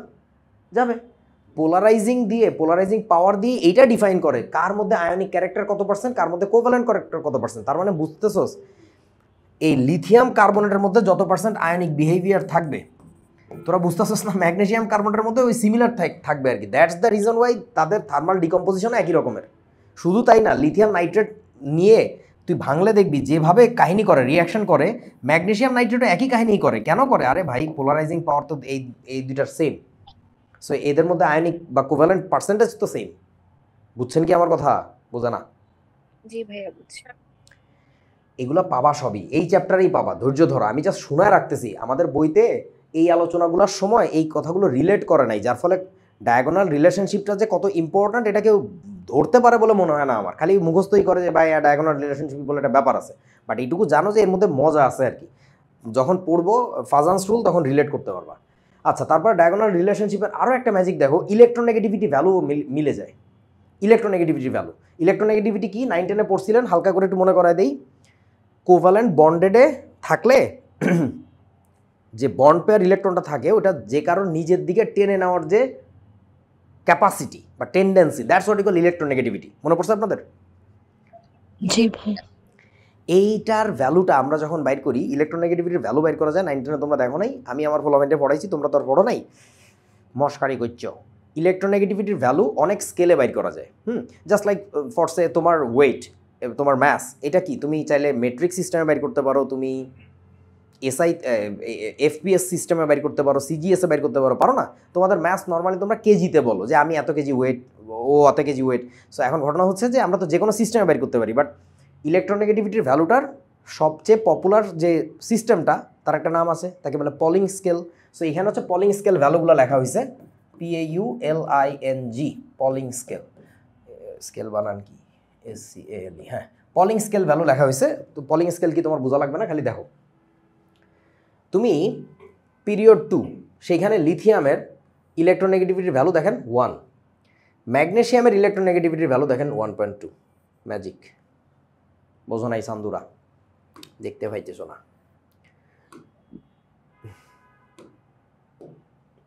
ইলেকট্রোনেগেটিভিটির ভ্যালু দিয়ে দেখো কত কাছাকাছি। তারপরে আসো, বেরিলিয়ামের ইলেকট্রোনেগেটিভিটি 1.5, অ্যালুমিনিয়ামের দেখেন 1.5, পুরাপুরি মিল। বোরনের ইলেকট্রোনেগেটিভিটির ভ্যালু হচ্ছে 2, সিলিকনের 1.8। How close they are! ইলেকট্রোনেগেটিভিটির ভ্যালু মানে মিলে যাচ্ছে। কেন মিলে যাচ্ছে তার ব্যাখ্যা তুমিও জানো। এইখানে একটা অ্যাটম ছিল, তার একটু ডানে গেছি, বলেন সাইজটা কি হয়েছে? একটু ছোট হয়েছে। তাহলে বাম থেকে ডানে গেলে আমাকে একটু বলেন তো, এইখানে ইএন এই জার্নিতে কি হয়েছে বলো, বাড়ছে না কমছে বলো?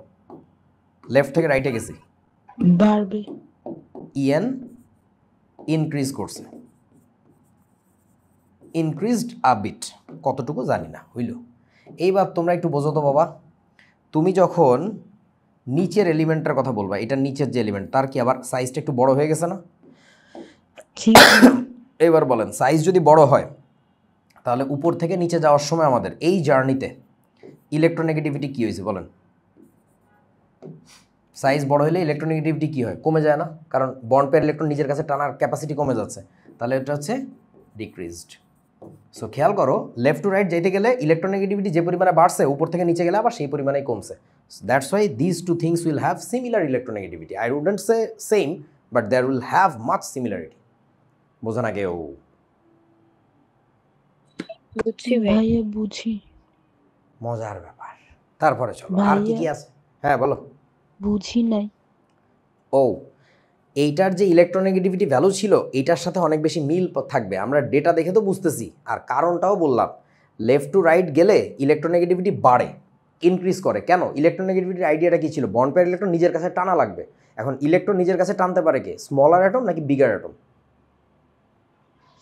বিগার, ইন্নালিল্লাহ, স্মলার। ইয়েস। তাহলে লেফট টু রাইট যখন গেছি আমরা, তখন বলতো ভাই ইলেকট্রোনেগেটিভিটি কী হয়েছে? এই পাশ থেকে এদিকে আসলে বাইরে গেছে না, ইনক্রিজ করছে। বুঝছিস? জি ভাই। ওকে, এবার বলেন তো বস, উপর থেকে যখন নিচে যাচ্ছে তখন কি হলো? সাইজটা একটু বড় হয়ে গেল না? সাইজ বড় হয়ে যাওয়ার মানে কি? ওর ইলেকট্রন টানার ক্ষমতা কমে গেছে, তার মানে আবার ডিক্রিজ করছে। এই যে ইলেকট্রোনেগেটিভিটি এই উপর থেকে নিচে আসার সময় জিনিসটা ডিক্রিজ করছে, খেলা শেষ। তাহলে এই পাশ থেকে এদিকে আসতে গেলে যে পরিমাণে বাড়াইছিলা, উপর থেকে নিচে যাইতে গেলে আবার সেই পরিমাণে কমাইছো। তাহলে কি হবে? এইখান থেকে এইখানে এই দুইটা এলিমেন্টের মধ্যে ইলেকট্রোনেগেটিভিটির ভ্যালুর খুব বেশি মিল থাকবে। বুঝেছো? জি ভাই। এইটাই। চলো এইবার দেখো ডায়াগোনাল রিলেশনশিপের আরও কাহিনী, আমি এটা বলে ফেলছি আগে। এই যে লিথিয়াম ক্লোরাইড আর ম্যাগনেসিয়াম ক্লোরাইড, এই দুইটা যৌগ মানে প্রিডমিনেন্টলি কোভ্যালেন্ট টাইপের। তুই আগে শুনছস আমার কাছে হয়তো বা সবার কাছে শুনছস লিথিয়াম ক্লোরাইড কি ভাই? Ionic compound. কেন? ওইটা হচ্ছে তোমার মেটাল, এটা হচ্ছে নন মেটাল। ম্যাগনেসিয়াম ক্লোরাইড কি? Ionic compound. Definitely that is ionic compound, but predominantly covalent নেচারের। মানে ওই কম্পাউন্ডের বিহেভিয়ার দেখলে তুই হাসবি, কী রে ভাই এটা না আয়নিক কম্পাউন্ড? এর রিয়াকশন থেকে শুরু করে থার্মাল ডিকম্পোজিশন ক্যাপাসিটি, মানে সব কিছুতে মিল পাওয়া যায় আমাদের কোভ্যালেন্টের সাথে। আচ্ছা ধর তোদেরকে আমি একটু বুঝাই, তোদের ক্লাসে এখানে তো সব মেয়ে, ছেলে কেউ নাই রে, এই পোলাগুলা কেন ক্লাস করে না আল্লাহ মাহবুদ জানে। আচ্ছা মানে ধর ছেলেদের মধ্যে কিছু ছেলে কি চিনস তোরা, দেখছস কোনো দিন বা শুনছস এরকম আছে যে একটু মেয়েদের মতো কেমন জানি? এই শোনো না, শুনছি স্যার। দেখছো না?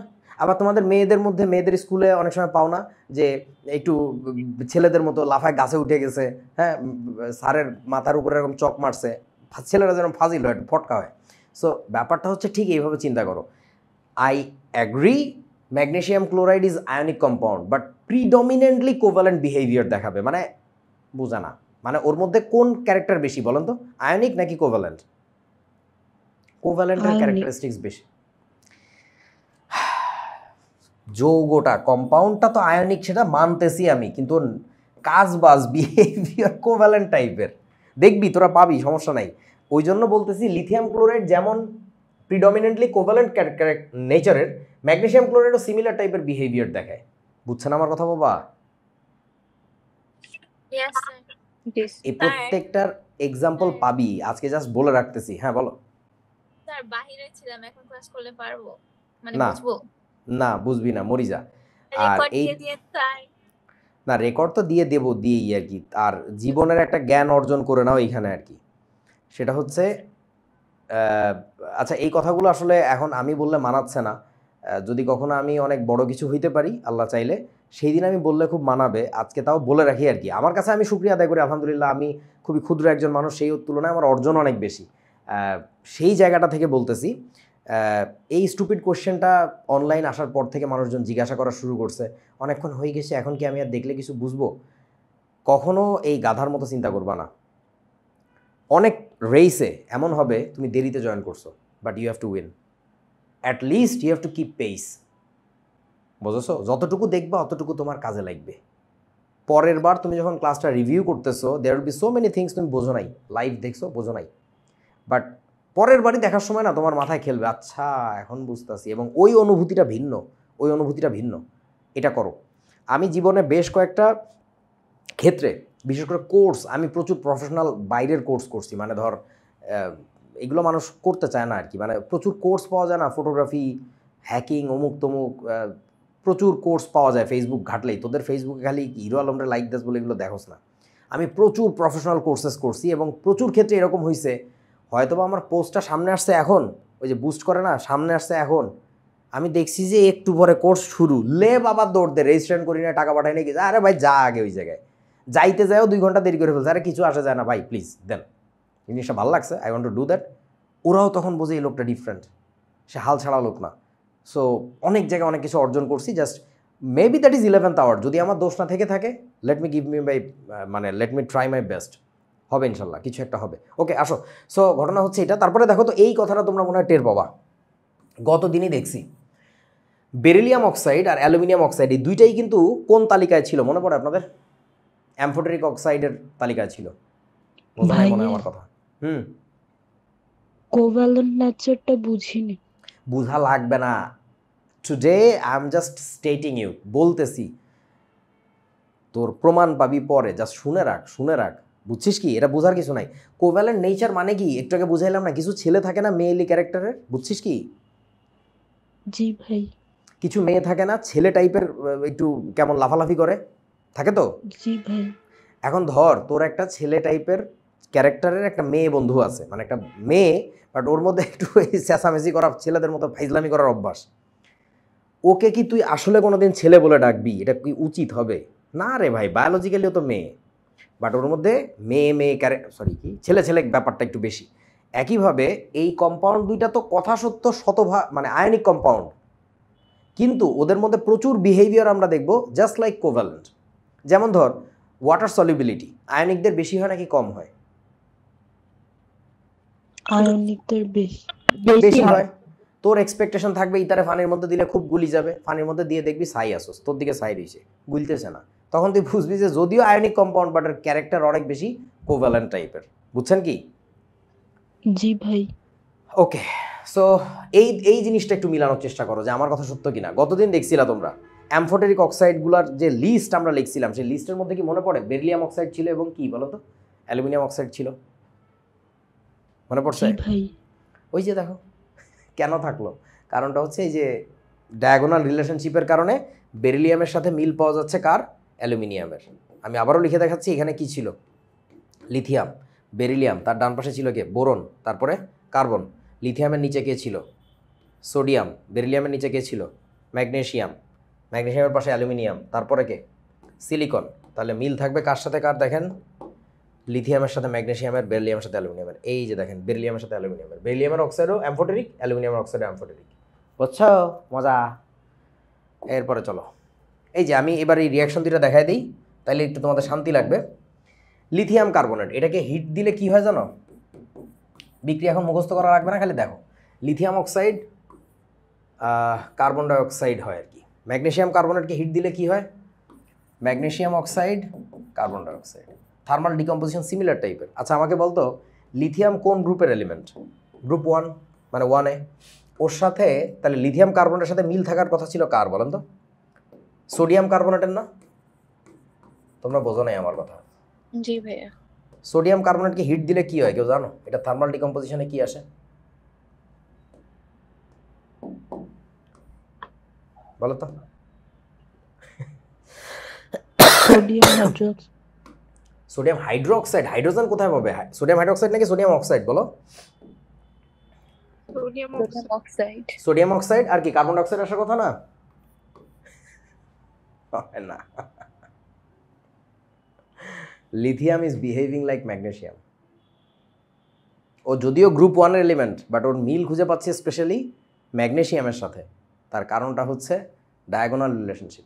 লিথিয়ামের সাথে ম্যাগনেশিয়ামের রিলেশন ছিল, এই দেখেন, lithium was linked with magnesium. মজা। বলো এবার লিথিয়াম নাইট্রেটকে হিট দিলে কি হয় জানো? এখান থেকে আসা হচ্ছে লিথিয়াম অক্সাইড, নাইট্রোজেন ডাইঅক্সাইড আর অক্সিজেন। তোর বিক্রিয়া শেখা লাগবে না, খালি দেখ যে সিমিলার টাইপের রিয়াকশন কিনা। এখানে হিট দিলে কি হবে গেস করেন তো, বলেন। Magnesium oxide plus nitrogen dioxide plus oxygen. Magnesium dioxide, nitrogen dioxide আর অক্সিজেন, সেম। এবার আসো তো আমাকে বলো, আমি যদি সোডিয়াম নাইট্রেটকে হিট দিতাম কি মনে হয় কি হওয়ার কথা? NaNO3। সোডিয়াম নাইট্রেটকে হিট দিলে সোডিয়াম অক্সাইড, বলো, তারপরে বলো। Nitrogen dioxide, oxygen. It doesn't. এখানে হয় হচ্ছে সোডিয়াম নাইট্রাইট আর হচ্ছে অক্সিজেন। লে তাহলে বলো, লিথিয়াম আর সোডিয়াম যদিও একই গ্রুপের এলিমেন্ট ছিল, সো সোডিয়াম নাইট্রেটের ডিকম্পোজিশনটা লিথিয়াম নাইট্রেটের মতো হওয়ার কথা ছিল। সোডিয়াম নাইট্রেট লিথিয়াম নাইট্রেট মিলবে? মেলে না। মেলে যায় কার সাথে? লিথিয়াম নাইট্রেটের সাথে মিলতেছে ম্যাগনেসিয়াম নাইট্রেটের। এই এক্সপ্লেনেশন কি? এক্সপ্লেনেশন হচ্ছে diagonal relationship. Lithium is linked with magnesium diagonally. কেউ বুঝতেছে না আমার কোনো কথা? মানে ভাইয়া ডায়াগোনালি যে প্রপার্টিজ গুলো রিলেটেড সেগুলো ওই গ্রুপের অন্য এলিমেন্টের সাথে মিলবে না। মেলে না, হ্যাঁ, ওরা মেলে হচ্ছে তার পাশের গ্রুপের নিচের এলিমেন্টের সাথে। এই যে লিথিয়ামের সাথে সোডিয়াম মিলতেছে না, লিথিয়ামের সাথে পাশের গ্রুপের নিচের এলিমেন্টের সাথে মিলতেছে। বুঝেছেন? এটা কেন হয়? কেন হয় এতক্ষণ পরে কেন বলতেছস? এইটা নিয়েই তো আলোচনা হইতেছে কেন হয়। সাইজে মিল না, লিথিয়ামের সাথে কার সাইজে মিল? সোডিয়ামের সাইজে তো কোনো মিল নাই তো। লিথিয়ামের সাথে ম্যাগনেসিয়ামের শুধু সাইজে মিল না, আরও একটা বিশেষ জিনিসে মিল ছিল। বলেন সেটা কি? চার্জ টু, ভুলে গেছে, রেডিয়াসের রেশিওতে মিল। এইটার মিলের কারণে পাবি এই যে পোলারাইজিং পাওয়ার মিলে যায়। পোলারাইজিং পাওয়ার মেলার কারণে আয়নিক কোভ্যালেন্ট ক্যারেক্টারিস্টিক্স মিলে যায়। ওইটার কারণে সব রিয়াকশন একই রকম হয়ে যায়, সব মানে মোস্টলি আর কি। আচ্ছা, এই কোশ্চেনটার উত্তর দাও, খুব সুন্দর একটা প্রশ্ন। In which of the following case the diagonal relationship isn't found? কোথায় পাবো না বলেন?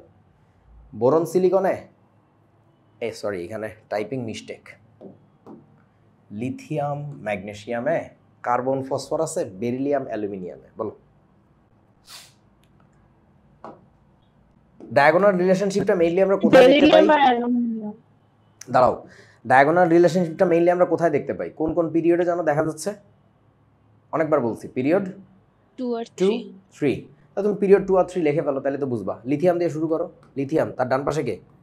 বেরিলিয়াম, তারপরে বোরন, তারপরে বোরন, কার্বন। কার্বন, আচ্ছা, লিথিয়ামের নিচে কে? Sodium, magnesium, aluminium, silicon.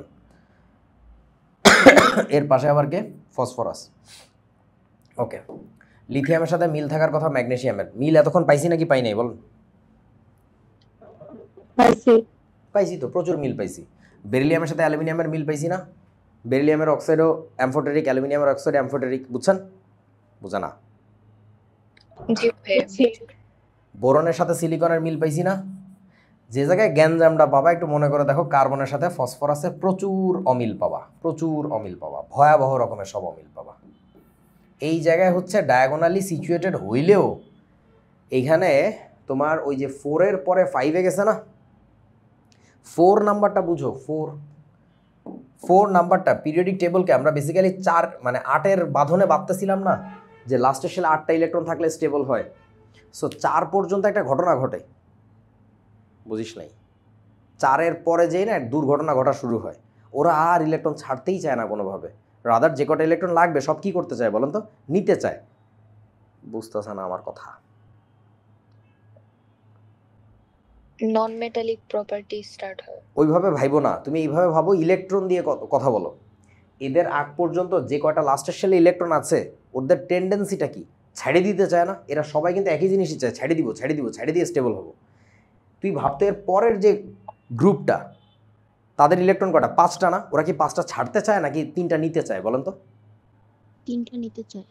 এই তো দুর্ঘটনা ঘটে গেছে যে এরা সবাই না সিমিলার কাজই করার চেষ্টা করতেছে, কম আর বেশি। আর ঠিক এই 4-এর ওপারে গেলেই তখন দুর্ঘটনা শুরু। এই যে দেখেন না আপনি, কার্বনের যে অক্সাইড সেটা কি হবে? CO2। বুঝলাম। ফসফরাসের অক্সাইড তো এই টাইপের রেশিওতে থাকবেই না, P2O3 P2O5 রেশিও টিশিও সব এলোমেলো হয়ে যাবে। কারণ এর আগ পর্যন্ত চেষ্টা করছে দেওয়ার, আর ওর ঠিক পরে যে কী হয়েছে জানো, নেওয়ার চেষ্টা করতেছে। সো যার ফলে ডায়াগোনাল রিলেশনশিপ আর হোল্ড করে না। সো তাহলে এখানে কী হবে বলেন তো, কারেক্ট আনসার কোনটা কোনটা বলো? Carbon phosphorus. এইখানে কোনো ডায়াগোনাল রিলেশনশিপ কাজ করবে না, যদিও diagonally situated, but it doesn't work. বুঝছিস কি বাবা তোরা? বুঝিনি। মানে ডায়াগোনালি খালি বৈশা থাকলে তো হবে না রে বাবা, ইলেকট্রনের ম্যাচিং থাকতে হবে তো। যে আচ্ছা বলতো আমাকে, লিথিয়াম কি একটা মেটাল না? তার ইচ্ছা কি আব্বু, এর ইচ্ছাটা কি? ইলেকট্রন ডোনেট করা। জি ভাই। আচ্ছা এইবার বলেন তো, ম্যাগনেসিয়াম কি মেটাল নাকি নন মেটাল? মেটাল। তা ওরও তো ইচ্ছা একই রকমের, এই জন্য মিল থাকবে। বেরিলিয়াম মেটাল, অ্যালুমিনিয়ামও তো মেটাল। এই যে বোরন সেমি মেটাল, সিলিকনও তো সেমি মেটাল, মিলতেছে। কিন্তু এই কার্বন ফসফরাসে আর মিলবে না। তার কারণটা কি জানিস? ইলেকট্রন নাম্বারটা একটু কাউন্ট কর। এর লাস্টে ছিল 4টা ইলেকট্রন, ওর হয়ে গেছে 5টা। এই 5টা হওয়ার কারণে ও এখন আর কোনোভাবে ছাড়তে চাবে না, ও 3টা ইলেকট্রন গেইন করার চেষ্টা করবে।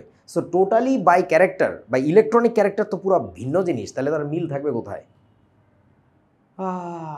অথবা তুই আরেকভাবে চিন্তা করতে পারিস, কার্বনের যে অক্সাইড, এটা দিয়ে চিন্তা করবি যে কার্বনের যে অক্সাইড তার সাথে ফসফরাসের যে অক্সাইড, তার কোনো একটা মিল খুঁজে পাই কিনা, দেখবি কোনো মিল নাই, সব এলোমেলো। এই জন্য আমরা সোজা কথা ফ্রম এক্সপিরিয়েন্স বলে দিতে পারি, কার্বন আর ফসফরাসের ডায়াগোনাল পজিশন হইলেও ডায়াগোনাল রিলেশনশিপ এক্সিস্ট করে না।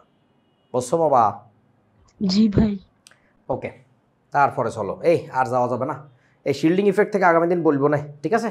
আজকের ক্লাস এ পর্যন্তই, টাটা, আল্লাহ হাফিজ। আমি এই স্লাইডটা ধরে দিয়ে দিচ্ছি, তেমন কিছু নাই ভিতরে। তোমাদের এই আয়োনাইজেশন পটেনশিয়ালের ডেফিনেশন তো ছোটোবেলায় শিখছো, বাট আজকে মানে আগামী দিন যখন পড়বো এটা, তখন দেখবা যে এইটা নিয়ে কত গভীরে যাওয়া লাগবে, মানে মাথা মুথা নষ্ট হয়ে যাবে পুরা। সো ঠিক আছে, আজকের ক্লাস এই পর্যন্তই। আপনাদের রবিবারে ক্লাসটা হবে না। আগেই বলছিলাম যে অ্যাডমিশন টেস্ট যতদিন চলে, মানে অ্যাডমিশন কোর্সটা আমাদের যতদিন না শেষ হয়, ওদেরকে একটু বেশি মনোযোগ দিতে হচ্ছে, বুঝো না? জীবনের শেষ পর্যায়ে তোমাদের এখনও বহুত পথ বাকি, টেনশনের কিছু নাই। সো তোমাদের রবিবারে ক্লাস হবে না, হবে হচ্ছে কবে? 18 তারিখে। আর তোমাদের ফেজ 1-এর বন্ধুদেরকে জানিয়ে দিও, যারা এখনও ভর্তি হয় নাই, সময় কিন্তু ওই 17 তারিখ পর্যন্ত এক্সটেন্ড করা হয়েছে, তারপরে কিন্তু আবার ডিসকাউন্টটা চলে যাবে, বেশি টাকা দিয়ে ভর্তি হওয়া লাগবে। আর তোমাদের যদি এখনও কেউ থেকে থাকো ফেজ 1-এর টাকা পয়সা দিয়ে বসে আসছো, বা নতুন কেউ জয়েন করো নাই, just let us know. Tata, আল্লাহ হাফিজ, দেখা হবে ইনশাল্লাহ 18 তারিখ। টাটা, আচ্ছা, ওয়ালাইকুম আসসালাম।